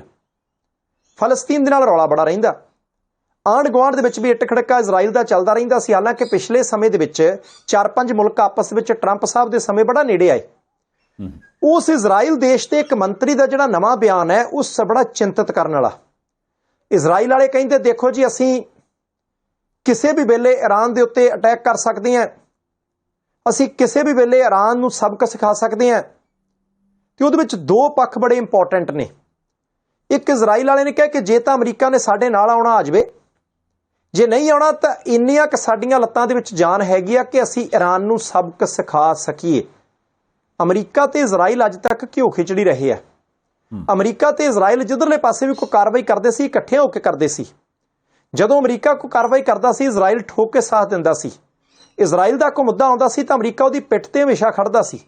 ਪਰ ਇਜ਼ਰਾਈਲ ਦੇ ਇੱਕ ਮਿਨਿਸਟਰ ਦੁਆਰਾ ਸ਼ਰੇਆਮ ਇੱਕ ਇੰਟਰਵਿਊ ਦੇ ਵਿੱਚ ਇਹ ਕਹਿਣਾ ਕਿ ਭਾਈ ਅਸੀਂ ਈਰਾਨ ਨੂੰ ਸਬਕ ਸਿਖਾਉਣਾ, ਜੇ ਈਰਾਨ ਨੂੰ ਹੁਣ ਕੰਟਰੋਲ ਨਾ ਕੀਤਾ ਗਿਆ ਤਾਂ ਈਰਾਨ ਨੇ ਪਰਮਾਣੂ ਹਥਿਆਰ ਬਣਾ ਲੈਣੇ ਆ, ਉਹ ਸਾਡੇ ਸਾਰਿਆਂ ਦੇ ਲਈ ਬਹੁਤ ਮਾਰੂ ਸਾਬਤ ਹੋਣਗੇ। ਇਸ ਕਰਕੇ ਈਰਾਨ ਨੂੰ ਪਰਮਾਣੂ ਹਥਿਆਰ ਬਣਾਉਣ ਤੋਂ ਰੋਕਣ ਦੇ ਲਈ, ਉਸ ਕੰਮ ਦੇ ਵਿੱਚ ਸਫਲ ਹੋਣ ਤੋਂ ਬ੍ਰੇਕਾਂ ਮਾਰਨ ਦੇ ਲਈ ਅਸੀਂ ਈਰਾਨ ਦੇ ਉੱਤੇ ਅਟੈਕ ਕਰ ਦੇਣਾ। ਹੁਣ ਹੋਇਆ ਕੀ ਸੰਧਾਲੀਆ ਸਾਹਿਬ, ਪਿਛਲੇ ਦਿਨਾਂ ਦੇ ਵਿੱਚ ਸੀਰੀਆ ਦੇ ਵਿੱਚ ਇੱਕ ਅਟੈਕ ਹੋਇਆ ਸੀ ਤੇ ਈਰਾਨ ਨੇ ਦੋਸ਼ ਲਾਇਆ ਕਿ ਇਜ਼ਰਾਈਲ ਦੇ ਨਾਲ ਲੱਗਦੇ ਮੁਲਕ ਸੀਰੀਆ ਦੇ ਵਿੱਚ ਇਜ਼ਰਾਈਲ ਨੇ ਅਟੈਕ ਕੀਤਾ ਤੇ ਸਾਡੇ ਸੈਨਿਕ ਮਾਰੇ ਗਏ। ਇਜ਼ਰਾਈਲ ਵਾਲੇ ਕਹਿੰਦੇ ਜੀ ਪਹਿਲਾਂ ਇਹ ਦੱਸੋ ਕਿ ਤੁਹਾਡੇ ਫੌਜੀ ਉੱਥੇ ਕੀ ਕਰਦੇ ਸਾਡੇ ਗੁਆਂਢ 'ਚ? ਸੀਰੀਆ ਦੇ ਵਿੱਚ ਈਰਾਨ ਦੇ ਫੌਜੀ ਕੀ ਕਰਦੇ ਸੀ? ਨਾਲ ਦੀ ਨਾਲ ਈਰਾਨ ਵਾਲੇ ਵੀ ਕਈ ਵਾਰੀ ਪੱਟਾਂ ਥਾਪੀਆਂ ਮਾਰ ਲੈਂਦੇ ਕਿ ਬਣ ਚੱਲਾ ਸੌਦਾ। ਹੁਣ ਇਜ਼ਰਾਈਲ ਵਾਲੇ ਕਹਿੰਦੇ ਆ ਕਿ ਭਾਈ ਇਹ ਸਾਡੇ ਗੁਆਂਢ ਦੇ ਵਿੱਚ ਬੈਠਾ, ਸਾਡੇ ਨੇੜੇ ਆ, ਸਾਡੇ ਤੋਂ ਬਹੁਤਾ ਦੂਰ ਨਹੀਂ, ਤੇ ਜੇ ਸਾਊਦੀ ਅਰਬ ਨੇ ਪਰਮਾਣੂ ਹਥਿਆਰ ਬਣਾ ਲੈ ਸਾਡੇ ਲਈ ਖਤਰਾ ਖੜਾ ਹੋ ਜਾਊਗਾ, ਇਸ ਕਰਕੇ ਅਸੀਂ ਪਹਿਲਾਂ ਧੌਣ ਨੱਪਣੀ ਆ। ਅਮਰੀਕਾ ਨੂੰ ਉਹ ਕਹੀ ਜਾਂਦਾ ਸਾਡੇ ਨਾਲ ਤੁਰੋ। ਇਹ ਵੀ ਉਹਨੇ ਕਹਿਤਾ ਕਿ ਜੇ ਅਮਰੀਕਾ ਦਾ ਕੋਈ ਹੋਰ ਸਮਝੌਤਾ ਹੋਇਆ, ਜੇ ਅਮਰੀਕਾ ਚੁੱਪ ਕਰਕੇ ਬੈਠੂਗਾ ਤਾਂ ਕੱਲ੍ਹ ਨੂੰ ਅਸੀਂ ਵੀ ਦੇਖ ਲਾਂਗੇ। ਪਰ ਅਸੀਂ ਕਹਿੰਦੇ ਕਿ ਭਾਈ ਈਰਾਨ ਵੀ ਥੋੜ੍ਹਾ ਜਿਹਾ ਸੰਜਮ ਵਰਤੇ, ਇਜ਼ਰਾਈਲ ਵਾਲੇ ਵੀ ਥੋੜ੍ਹੇ ਜਿਹਾ ਠੰਡੇ ਰਹਿਣ ਇਸ ਖਿੱਤੇ ਦੇ ਵਿੱਚ, ਕਿਉਂਕਿ ਸੰਧਾਲੀਆ ਸਾਹਿਬ ਸਾਊਦੀ ਅਰਬ ਆਪਣੇ ਤੋਂ, ਈਰਾਨ ਬਹੁਤੀ ਦੂਰ ਨਹੀਂ, ਸਾਊਦੀ ਅਰਬ ਬਹੁਤੀ ਦੂਰ ਨਹੀਂ, ਇਜ਼ਰਾਈਲ ਬਹੁਤੀ ਦੂਰ। ਈਰਾਨ ਤਾਂ ਭਾਰਤ ਦੇ ਗੱਭੇ ਹੈ ਕਿ ਅਫਗਾਨਿਸਤਾਨ ਤੇ ਪਾਕਿਸਤਾਨ ਨੇ, ਪੈਂਡਾ ਕਿੰਨਾ ਕਾ ਸਾਡੇ ਗੁਆਂਢ ਦੇ ਵਿੱਚ। ਜੇ ਤੱਤੀ ਆਵਾਜ਼ ਚੱਲੂਗੀ ਤਾਂ ਸੇਕਾ ਸਾਨੂੰ ਵੀ ਲੱਗੂਗਾ। ਸੋ ਕੋਸ਼ਿਸ਼ਾਂ ਜਿਹੜੀਆਂ ਫੌਰੀ ਤੌਰ ਦੇ ਉੱਤੇ ਆਰੰਭ ਕਰ ਦੇਣੀਆਂ ਚਾਹੀਦੀਆਂ। ਇਜ਼ਰਾਈਲ ਵਾਲਿਆਂ ਦੇ ਮੇਰਾ ਖਿਆਲ ਪਿਛਲੇ ਦਿਨੀ ਦਬਕਾ ਪਾਕਿਸਤਾਨ ਵਾਲਿਆਂ ਨੂੰ ਵੀ ਮਾਰਿਆ ਸੀ ਵੀ ਥੋੜ੍ਹੇ ਜਿਹੇ ਬੰਦੇ ਤੇ ਪੁੱਤ ਬਣ ਜਾਓ, ਜਦੋਂ ਉਹਨਾਂ ਨੂੰ ਲੱਗਿਆ ਸੀ ਵੀ ਇਹ ਵੀ ਕੋਈ ਵਿੱਚ ਵਿਚਾਲੇ ਜੇ ਘੁੰਡੀ ਘੇਰਦੇ ਆ। ਹੁਣ ਹੋ ਸਕਦਾ ਵੀ ਜੇ ਪਾਕਿਸਤਾਨ ਇਹ ਕੰਮ ਕਰ ਰਿਹਾ ਸੀ ਉਹਦੀ ਵੀ ਕੋਈ ਨਾ ਕੋਈ ਈਰਾਨ ਨਾਲ ਅੱਖ ਮਾੜੀ ਮੋਟ ਰਲੀ ਹੋਵੇ ਤੇ ਮੈਂ ਵੈਸੇ ਇਸ ਗੱਲ ਨੂੰ ਮੰਨਣ ਨੂੰ ਤਿਆਰ ਨਹੀਂ ਹੈ ਵੀ ਈਰਾਨ ਵਾਲਿਆਂ ਕੋਲੇ ਇਹ ਵਾਲੀ ਸ਼ੁਰਲੀ ਨਾ ਹੋਊਗੀ ਜਿਹੜੀ ਕਿ ਹਰੇਕ ਹੀ ਦੁਨੀਆ ਦਾ ਮੁੱਖ ਫਿਰਦਾ ਪਰਮਾਣੂ ਬੰਬ ਵਾਲੀ। ਜੀ ਜੇ ਪਾਕਿਸਤਾਨ ਰੱਖੀ ਫਿਰਦਾ ਤੇ ਹੋ ਸਕਦਾ ਈਰਾਨ ਵਾਲਿਆਂ ਕੋਲ ਵੀ ਹੋਵੇ, ਉਹ ਗੱਲ ਵੱਖਰੀ ਪਈ। ਅਗਲਿਆਂ ਨੇ ਹੁਣ ਰੌਲਾ ਰੱਪਾ ਜਿਹਾ ਪਾ ਕੇ ਡਿਕਲੇਅਰ ਕਰਨਾ ਸੀ, ਉਹ ਡਿਕਲੇਅਰ ਕਰਨ ਤੋਂ ਪਹਿਲਾਂ ਰੌਲਾ ਪਾਈ ਜਾਂਦੇ ਆ। ਪਰ ਇੱਕ ਗੱਲ ਤੇ ਹੈਗੀ ਆ ਕਿ ਸਿਰਫ ਤੇ ਸਿਰਫ ਤਕੜੇ ਲੋਕਾਂ ਦਾ ਰੌਲਾ, ਹੋਰ ਗੱਲ ਕੋਈ ਨਹੀਂ। ਵੀ ਜਿਹਦੇ ਕੋਲੇ 4 ਛਿੱਲੜ ਹੈਗੇ ਆ, ਉਹ ਬੰਬ ਪਟਾਕੇ ਚਲਾਉਣ ਨੂੰ ਹੈਗੇ, ਅਗਲਾ ਕਹਿੰਦਾ ਵੇਖੀ ਮੈਂ ਤੈਨੂੰ ਦਬਲਦਾ ਕਿੱਦਾਂ। ਹੁਣ ਜੇ ਆਪਾਂ ਰਸ਼ੀਆ ਯੂਕਰੇਨ ਵਾਰ ਦੀ ਗੱਲ ਕਰੀਏ ਤੇ ਕਈ ਬੰਦੇ ਇਸ ਚੀਜ਼ ਦਾ ਜ਼ਿਕਰ ਕਰਨਗੇ ਵੀ ਰਸ਼ੀਆ ਜਿਹੜਾ ਜਿੱਦਣ ਉਹਦੇ ਕੋਲੋਂ ਹਥਿਆਰ ਮੁੱਕ ਗਏ ਨਾ ਉਦੋਂ ਨੂੰ ਨਿਹਾਰ ਜਾਣਾ। ਬੰਦਾ ਪੁੱਛੇ ਵੀ ਰਸ਼ੀਆ ਜਿਹੜਾ ਪਤਾ ਨਹੀਂ ਕਿਹੜੀ ਸਦੀ ਤੋਂ ਹਥਿਆਰ ਬਣਾ ਲੋਕਾਂ ਨੂੰ ਦੁਨੀਆ ਨੂੰ ਸਪਲਾਈ ਕਰਦਾ, ਉਹਦੇ ਕੋਲੋਂ ਕਿੱਥੋਂ ਮੁੱਕ ਜਾਣਗੇ, ਹੈ ਨਾ। ਦੂਜੇ ਪਾਸੇ ਯੂਕਰੇਨ ਵਾਲੇ ਉਹਨੂੰ ਦੂਜੇ ਦੇਈ ਜਾਂਦੇ ਵੀ ਵੀਰ ਮੇਰਾ ਪਰਵਾਹ ਨਾ ਕਰ, ਕੋਈ ਨਹੀਂ ਤੇਰੇ ਮੋਢੇ ਤੇ ਅਸੀਂ ਰੱਖੀ ਜਾਂਦੇ, ਬਸ ਚਲਾਈ ਆ ਤਗੜਾ ਹੋ ਕੇ। ਹੁਣ ਜੇ ਇੱਧਰ ਪੇਚਾ ਮੰਨ ਲਓ ਈਰਾਨ ਦਾ ਪੈ ਜਾਊਗਾ, 4 ਧਿਰਾਂ ਉਹਦੇ ਮੋਢੇ ਤੇ ਆ ਜਾਣਗੇ ਵੀ ਲੈ ਵੀ ਇਜ਼ਰਾਈਲ ਦੇ ਖਿਲਾਫ ਅਸੀਂ ਤੇਰੇ ਨਾਲ ਹੈਗੇ ਹਾਂ। ਇਜ਼ਰਾਈਲ ਜੇ ਇਕੱਲਾ ਥਾਪੀਆਂ ਮਾਰਨ ਡਿਆ, ਜੇ ਪਹਿਲਾਂ ਅਮਰੀਕਾ ਨਾ ਆਵੇ, ਜਦੋਂ ਕੱਲ੍ਹ ਨੂੰ ਪੇਚਾ ਪੈ ਗਿਆ ਉਹਨਾਂ ਨੇ ਫੇਰ ਆਣ ਖਲੋਣਾ ਵੀ ਕੋਈ ਗੱਲ ਨਹੀਂ ਆਪਾਂ ਹੁਣ ਤੇਰੇ ਨਾਲ ਹੈਗੇ, ਮੋਢਾ ਰੱਖ ਤੂੰ ਮੇਰਾ ਵੀਰ ਅੱਗੇ, ਬੰਦੂਕਾਂ ਸਾਡੀਆਂ। ਸੋ ਇਹ ਸਾਰੇ ਕੁਛ ਦੇ ਵਿੱਚ ਜੇ ਆਪਾਂ ਇਹ ਕਹੀਏ ਵੀ ਧਮਾਤੜ ਆਮ ਬੰਦੇ ਦਾ ਕਿਸੇ ਨੇ ਕੁਛ ਸਵਾਰ ਦੇਣਾ, ਉਹ ਤੇ ਔਖਾ।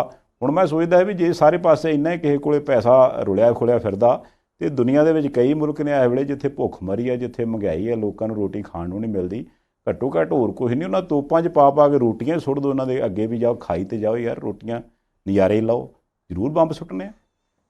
ਨਹੀਂ, ਜ਼ਰੂਰੀ ਹੈ ਸੰਧਾਲੀਆ ਸਾਹਿਬ, ਜੇ ਇੱਧਰਲੇ ਪਾਸੇ ਨੂੰ ਨਹੀਂ ਤੁਰਾਂਗੇ ਤਾਂ ਔਖਾ ਹੋ ਜੂ। ਮੈਂ ਇੱਕ ਗੱਲ ਦੱਸ ਦੇਣਾ ਆਮ ਲੋਕਾਂ ਨੂੰ ਕਿ ਯਾਰ ਇਜ਼ਰਾਈਲ ਤੇ ਈਰਾਨ ਦਾ ਸਾਡੇ ਨਾਲ ਕੀ ਰੌਲਾ। ਈਰਾਨ ਤੇ ਇਜ਼ਰਾਈਲ ਦੇ ਵਿਚਾਲੇ ਜਾਂ ਆਲੇ ਦੁਆਲੇ ਬਹੁਤ ਸਾਰੇ ਅਰਬ ਦੇਸ਼ ਨੇ ਜਿੱਥੋਂ ਤੇਲ ਦਾ ਉਤਪਾਦਨ ਬਹੁਤ ਹੁੰਦਾ, ਜਿੱਥੋਂ ਤੇਲ ਬਹੁਤ ਨਿਕਲਦਾ, ਤੇ ਦੁਨੀਆ 'ਚ ਭਾਵੇਂ ਸੂਰਜੀ ਊਰਜਾ ਕਈ ਤਰ੍ਹਾਂ ਦੀ ਹੋਰ એનર્ਜੀ ਬਣਾਈ ਜਾ ਰਹੀ ਹੈ, ਪਰ ਅਸੀਂ ਤੇਲ ਦੇ ਉੱਤੇ ਸਾਰੇ ਨਿਰਭਰ ਕਰਦੇ ਹਾਂ। ਅਜੇ ਬਹੁਤ ਦੂਰ ਦੀ ਗੱਲ ਹੈ, ਪਰ ਜੇ ਕਿਤੇ ਇਹ ਪੰਗਾ ਪੈ ਗਿਆ ਤਾਂ ਸੰਧਾਲੀਆ ਸਾਹਿਬ ਬਹੁਤ ਸਾਰੇ ਦੇਸ਼ ਲਪੇਟ 'ਚ ਆਉਣਗੇ। ਤੇਲ ਦੀ ਸਪਲਾਈ ਦੇ ਵਿੱਚ ਵਿਘਨ ਪਊਗਾ। ਜੇ ਤੇਲ ਦੀ ਸਪਲਾਈ ਦੇ ਵਿੱਚ ਵਿਘਨ ਪਿਆ ਤੇ ਇਹਦਾ ਮਤਲਬ ਹੈ ਕਿ ਤੇਲ ਦੀ ਕੀਮਤ ਵੱਧ ਸਕਦੀ ਹੈ। ਜੇ ਤੇਲ ਦੀ ਕੀਮਤ ਵੱਧ ਗਈ ਤੇ ਇਹਦਾ ਮਤਲਬ ਹੈ ਕਿ ਜਿਹੜੀ ਢੋਆ ਢੁਆਈ ਹੁੰਦੀ ਹੈ, ਸਾਰਾ ਕੁਝ ਚੱਲਦਾ, ਉਹਦੇ ਨਾਲ ਹਰ ਇੱਕ ਖਾਣ ਪੀਣ ਵਾਲੀ ਚੀਜ਼, ਵਰਤਣ ਵਾਲੀ ਚੀਜ਼, ਉਹਦੀ ਕੀਮਤ ਵੱਧ ਜਾਣੀ ਹੈ। ਉਹਦੀ ਕੀਮਤ ਵੱਧ ਗਈ ਤਾਂ ਆਮ ਬੰਦੇ ਦੀ ਖਰੀਦ ਸ਼ਕਤੀ ਘਟ ਜਾਊਗੀ। ਜੇ ਖਰੀਦ ਸ਼ਕਤੀ ਘਟ ਗਈ ਤੇ ਚੁੱਲ੍ਹਿਆਂ ਦੇ ਵਿੱਚ ਅੱਗ ਕਿੱਦਾਂ ਬਲੂਗੀ, ਰਸੋਈ ਦੇ ਵਿੱਚੋਂ ਧੂੰਆਂ ਕਿੱਦਾਂ ਨਿਕਲੂਗਾ। ਇਸ ਕਰਕੇ ਬਾਬੇ ਅੱਗੇ ਅਰਦਾਸ ਕਰਨੀ ਚਾਹੀਦੀ ਹੈ ਤੇ ਯਤਨ ਕਰਨੇ ਚਾਹੀਦੇ ਆ ਕਿ ਭਾਈ ਇਹ ਦੋਵੇਂ ਦੇਸ਼ ਆਪਸ ਵਿੱਚ ਰਲ ਮਿਲ ਕੇ ਰਹਿਣ, ਢਿੱਡੜੀਆਂ ਨਾ ਲੈਣ। ਜੀ ਅੱਛਾ, ਅਗਲੀ ਗੱਲ ਆਪਾਂ ਕਰ ਲਈਏ ਜਾਂਦੇ ਜਾਂਦੇ। ਪੰਜਾਬ ਦੇ ਖਜ਼ਾਨਾ ਮੰਤਰੀ ਹਰਪਾਲ ਸਿੰਘ ਚੀਮਾ ਸਾਹਿਬ ਨੇ ਬਕਾਇਦਾ ਪ੍ਰੈਸ ਕਾਨਫਰੰਸ ਕਰਕੇ ਜਾਣਕਾਰੀ ਦਿੱਤੀ ਵੀ ਅਸੀਂ ਜਿਹੜਾ ਪਹਿਲੇ, ਕਿਉਂਕਿ ਖਜ਼ਾਨਾ ਮੰਤਰੀ ਮਨਪ੍ਰੀਤ ਬਾਦਲ ਸਾਹਿਬ ਮੇਰੇ ਖਿਆਲ ਵਾਹਵਾ ਚਿਰ ਰਹੇ, ਸਰਕਾਰਾਂ ਬਦਲ ਗਈਆਂ ਪਰ ਖਜ਼ਾਨਾ ਮੰਤਰੀ ਉਹੀ ਰਹੇ ਪੰਜਾਬ ਦੇ, ਉਹ ਜਦੋਂ ਵੀ ਗੱਲ ਕਰਦੇ ਸੀ ਉਹ ਕਿਤੇ ਖਜ਼ਾਨਾ ਤੇ ਖਾਲੀ ਹੈ। ਤੇ ਅਚਾਨਕ ਇਹ ਲੋਕਾਂ ਨੂੰ ਲੱਗਣ ਲੱਗ ਪਿਆ ਵੀ ਯਾਰ ਪੰਜਾਬ ਦਾ ਖਜ਼ਾਨਾ ਨਾ ਰੱਖੋ, ਇਹਦਾ ਨਾਂ ਖਾਲੀ ਰੱਖ ਲਓ ਯਾਰ। ਪਰ ਹੁਣ ਜਿੱਦਾਂ ਹਰਪਾਲ ਸਿੰਘ ਚੀਮਾ ਸਾਹਿਬ ਪਹਿਲਾਂ ਵੀ ਕਹਿੰਦੇ ਸੀ ਅਸੀਂ ਵਧਾ ਲਿਆ ਮਾਲੀਆ, ਤੇ ਹੁਣ ਵੀ ਉਹਨਾਂ ਨੇ ਉਹ ਕਹਿੰਦੇ ਸਾਡੀ ਐਕਸਾਈਜ਼ ਪਾਲਿਸੀ ਐਡੀ ਵਧੀਆ, 41% ਦਾ ਜੰਪ ਅਸੀਂ 21 ਸਾਲ ਦੇ ਵਿੱਚ ਹੀ ਕਮਾਈ ਦੇ ਵਿੱਚ ਕਰ ਲਿਆ। ਉਹਦੇ ਤੋਂ ਤੇ ਜਾਪਦਾ ਵੀ ਜੇ ਕਹਿੰਦੇ ਆ ਵੀ ਅਸੀਂ ਹੁਣ ਦੁਬਾਰਾ ਮੋੜਾ ਪਾ ਦਿਆਂਗੇ ਪੰਜਾਬ ਦੀ ਆਰਥਿਕਤਾ ਵਾਲੇ ਪਾਸੇ ਦੇ, ਸ਼ਾਇਦ ਪੈ ਹੀ ਜਾਵੇ। ਨਹੀਂ, ਉਮੀਦ ਹੈ, ਦੇਖੋ ਚੰਗੀ ਗੱਲ ਹੈ ਜੇ ਉਹਨਾਂ ਨੇ 4 ਪੈਸੇ ਵੱਧ ਕਮਾਏ ਹੈ, ਜੇ ਇਧਰਲੇ ਪਾਸੇ ਨੂੰ ਹੈ ਲੋਕਾਂ ਦੇ ਉੱਤੇ ਖਰਚ ਕਰਨਗੇ, ਪੰਜਾਬ ਦਾ ਕਰਜ਼ਾ ਹੀ ਲਿੱਥੂਗਾ। ਚੀਮਾ ਸਾਹਿਬ ਜੇ ਤਾਂ ਤੱਥ ਆਧਾਰਿਤ ਅੰਕੜੇ ਨੇ ਤਾਂ ਬਹੁਤ ਵਧੀਆ ਜੀ, ਲੱਗੇ ਰਹੋ, ਤੁਹਾਡੀ ਡਿਊਟੀ ਹੈ ਐਜ਼ ਏ ਫਾਈਨਾਂਸ ਮਿਨਿਸਟਰ, ਇੱਕ ਖਜ਼ਾਨਾ ਮੰਤਰੀ ਦੇ ਤੌਰ ਦੇ ਉੱਤੇ ਇਹੀ ਕੰਮ ਪੰਜਾਬ ਦੇ ਲੋਕਾਂ ਨੇ ਤੁਹਾਨੂੰ ਸੌਂਪਿਆ। ਜੇ ਕਰ ਲਿਆ ਤਾਂ ਵਧੀਆ, ਤੇ ਜੇ ਚੰਗਾ ਕੀਤਾ ਵਿਰੋਧੀ ਧਿਰਾਂ ਵੀ ਪਿੱਠ ਥਾਪੜਨ। ਜੇ ਬਿਨਾਂ ਤੱਥ ਤੋਂ ਗੱਲ ਹੈ ਤਾਂ ਵਿਰੋਧੀ ਧਿਰਾਂ ਨੇ ਜੋ ਕਰਨਾ ਉਹ ਆਪਣੇ ਸਾਹਮਣੇ ਹੈ ਜੀ। ਨਹੀਂ ਚਲੋ, ਸੋ ਕੁੱਲ ਮਿਲਾ ਕੇ ਇਹ ਹੈ ਕਿ ਵੀ ਇਹ ਸਾਰੇ ਕੁਛ ਦੇ ਵਿੱਚ ਇਹ ਜੋ ਵੀ ਮਾਹੌਲ ਚਾਲ ਬਣਿਆ, ਇਹਦੇ 'ਚ ਇਹ ਹੈ ਉਹ ਕਹਿੰਦੇ ਵੀ ਸਾਡੇ ਕੋਲੇ ਆਰਥਿਕਤਾ ਜਿਹੜੀ ਹੈ ਜੀ ਉਹ ਅੱਗੇ ਲਿਆਉਣ ਦਾ ਕਾਫੀ ਮੌਕਾ। ਇੱਕ ਹੋਰ ਸਿੱਖਿਆ ਮੰਤਰੀ ਸਾਹਿਬ ਨੇ ਵੀ ਦਾਅਵਾ ਕਰਤਾ, ਉਹ ਕਹਿੰਦੇ ਸਰਕਾਰੀ ਸਕੂਲਾਂ ਦੇ ਵਿੱਚ MLA DC ਸਾਹਿਬਾਨ ਤੇ ਵੱਡੇ ਬਿਜ਼ਨਸਮੈਨਾਂ ਦੇ ਨਿਆਣੇ ਪੜ੍ਹਨ ਲੱਗ ਪਏ। ਕਹਿੰਦੇ ਕੁਛ ਕੁ ਦੇ ਨਾਮ ਮੈਂ ਦੱਸ ਦਿੰਦਾ, ਕੁਛ ਕੁ ਨੇ ਮੈਨੂੰ ਨਾਂ ਦੱਸਣ ਤੋਂ ਮਨਾ ਕੀਤਾ, ਤੁਸੀਂ ਜਾ ਕੇ ਭਾਵੇਂ ਪਤਾ ਕਰ ਲਿਓ। ਚੰਗੀ ਗੱਲ ਹੈ ਸੰਧਾਲੀਆ ਸਾਹਿਬ, ਜੇ ਸਰਕਾਰੀ ਸਕੂਲਾਂ ਦਾ ਸਟੈਂਡਰਡ ਵਧੀਆ। ਵੈਸੇ ਸਿੱਖਿਆ ਮੰਤਰੀ ਹਰਜੋਤ ਸਿੰਘ ਬੈਂਸ ਹੋਰੀ ਪਿਛਲੇ ਦਿਨੀ ਇੱਕ ਬੇੜੀ ਦੇ ਵਿੱਚ ਬਹਿ ਕੇ ਵੀ ਸਕੂਲ ਤੱਕ ਗਏ ਸੀ, ਕਿਉਂਕਿ ਉਸ ਪਿੰਡ ਦੇ ਬੱਚਿਆਂ ਨੂੰ ਉਸ ਕਿਸ਼ਤੀ 'ਚ ਸਵਾਰ ਹੋ ਕੇ ਜਾਣਾ ਪੈਂਦਾ। ਹਰ ਜ਼ਿਲ੍ਹੇ ਦੇ ਵਿੱਚ ਉਹ ਸਕੂਲਾਂ ਦਾ ਦੌਰਾ ਕਰ ਰਿਹਾ। ਚੰਗੀ ਗੱਲ, ਜੇ ਕਿਤਾਬਾਂ ਸਮੇਂ ਸਿਰ ਪਹੁੰਚਣਗੀਆਂ, ਜੇ ਅਧਿਆਪਕਾਂ ਦੀ ਗਿਣਤੀ ਪੂਰੀ ਹੋਏਗੀ, ਜੇ ਸਕੂਲ ਦੇ ਵਿੱਚ ਵਿਦਿਆਰਥੀ ਨੂੰ ਪਹੁੰਚਣ ਦੇ ਲਈ ਕੋਈ ਸਮੱਸਿਆ ਨਹੀਂ ਆਊਗੀ, ਉਹ ਸਮੱਸਿਆ ਦੂਰ ਕੀਤੀ ਜਾਊਗੀ। ਤੇ ਨਾਲ ਦੀ ਨਾਲ ਜੇ ਸੱਚੀ ਮੁੱਚੀ ਸਰਕਾਰੀ ਸਕੂਲਾਂ ਦਾ ਸਟੈਂਡਰਡ ਮਿਆਰ ਇੰਨਾ ਉੱਚਾ ਕਰ ਦੂ ਸਰਕਾਰ ਕਿ DC ਜਾਣੀ ਕਿ ਅਫਸਰ ਤੇ ਰਾਜਨੀਤਿਕ ਲੀਡਰ ਆਪਣੇ ਬੱਚਿਆਂ ਨੂੰ ਉੱਥੇ ਦਾਖਲ ਕਰਾਉਣਗੇ, ਫਿਰ ਤਾਂ ਸੰਧਾਲੀਆ ਸਾਹਿਬ ਦਿਨ ਦੁੱਗਣੀ ਤੇ ਰਾਤ ਚੌਗਣੀ ਤਰੱਕੀ ਵਾਲੀ ਗੱਲ ਹੈ। ਬਾਕੀ ਪਤਾ ਲੱਗ ਜੂਗਾ ਕਿ ਦਾਅਵਾ ਸੱਚ ਦੇ ਕਿੰਨਾ ਕੁ ਨੇੜੇ ਹੈ। ਲਓ ਫਿਰ ਸਮਾਂ ਵੀ ਖਤਮ ਹੋ ਗਿਆ ਜੀ, ਚੱਲੀਏ ਫਿਰ। ਬਹੁਤ ਸ਼ੁਕਰੀਆ ਜੀ, ਮਿਹਰਬਾਨੀ। ਜੀ ਫਿਰ ਇਹਦੇ ਨਾਲ ਹੀ ਇਸ ਪ੍ਰੋਗਰਾਮ ਨੂੰ ਇੱਥੇ ਸਮਾਪਤ ਕਰਦੇ ਹਾਂ। ਆਪਣੀ ਫੀਡਬੈਕ ਭੇਜਦੇ ਰਿਹਾ ਕਰੋ, ਦੇਖਦੇ ਰਹਿਣਾ ਪ੍ਰਾਈਮ ਏਸ਼ੀਆ TV, ਤੁਹਾਡਾ ਆਪਣਾ, ਤੁਹਾਡੇ ਲਈ।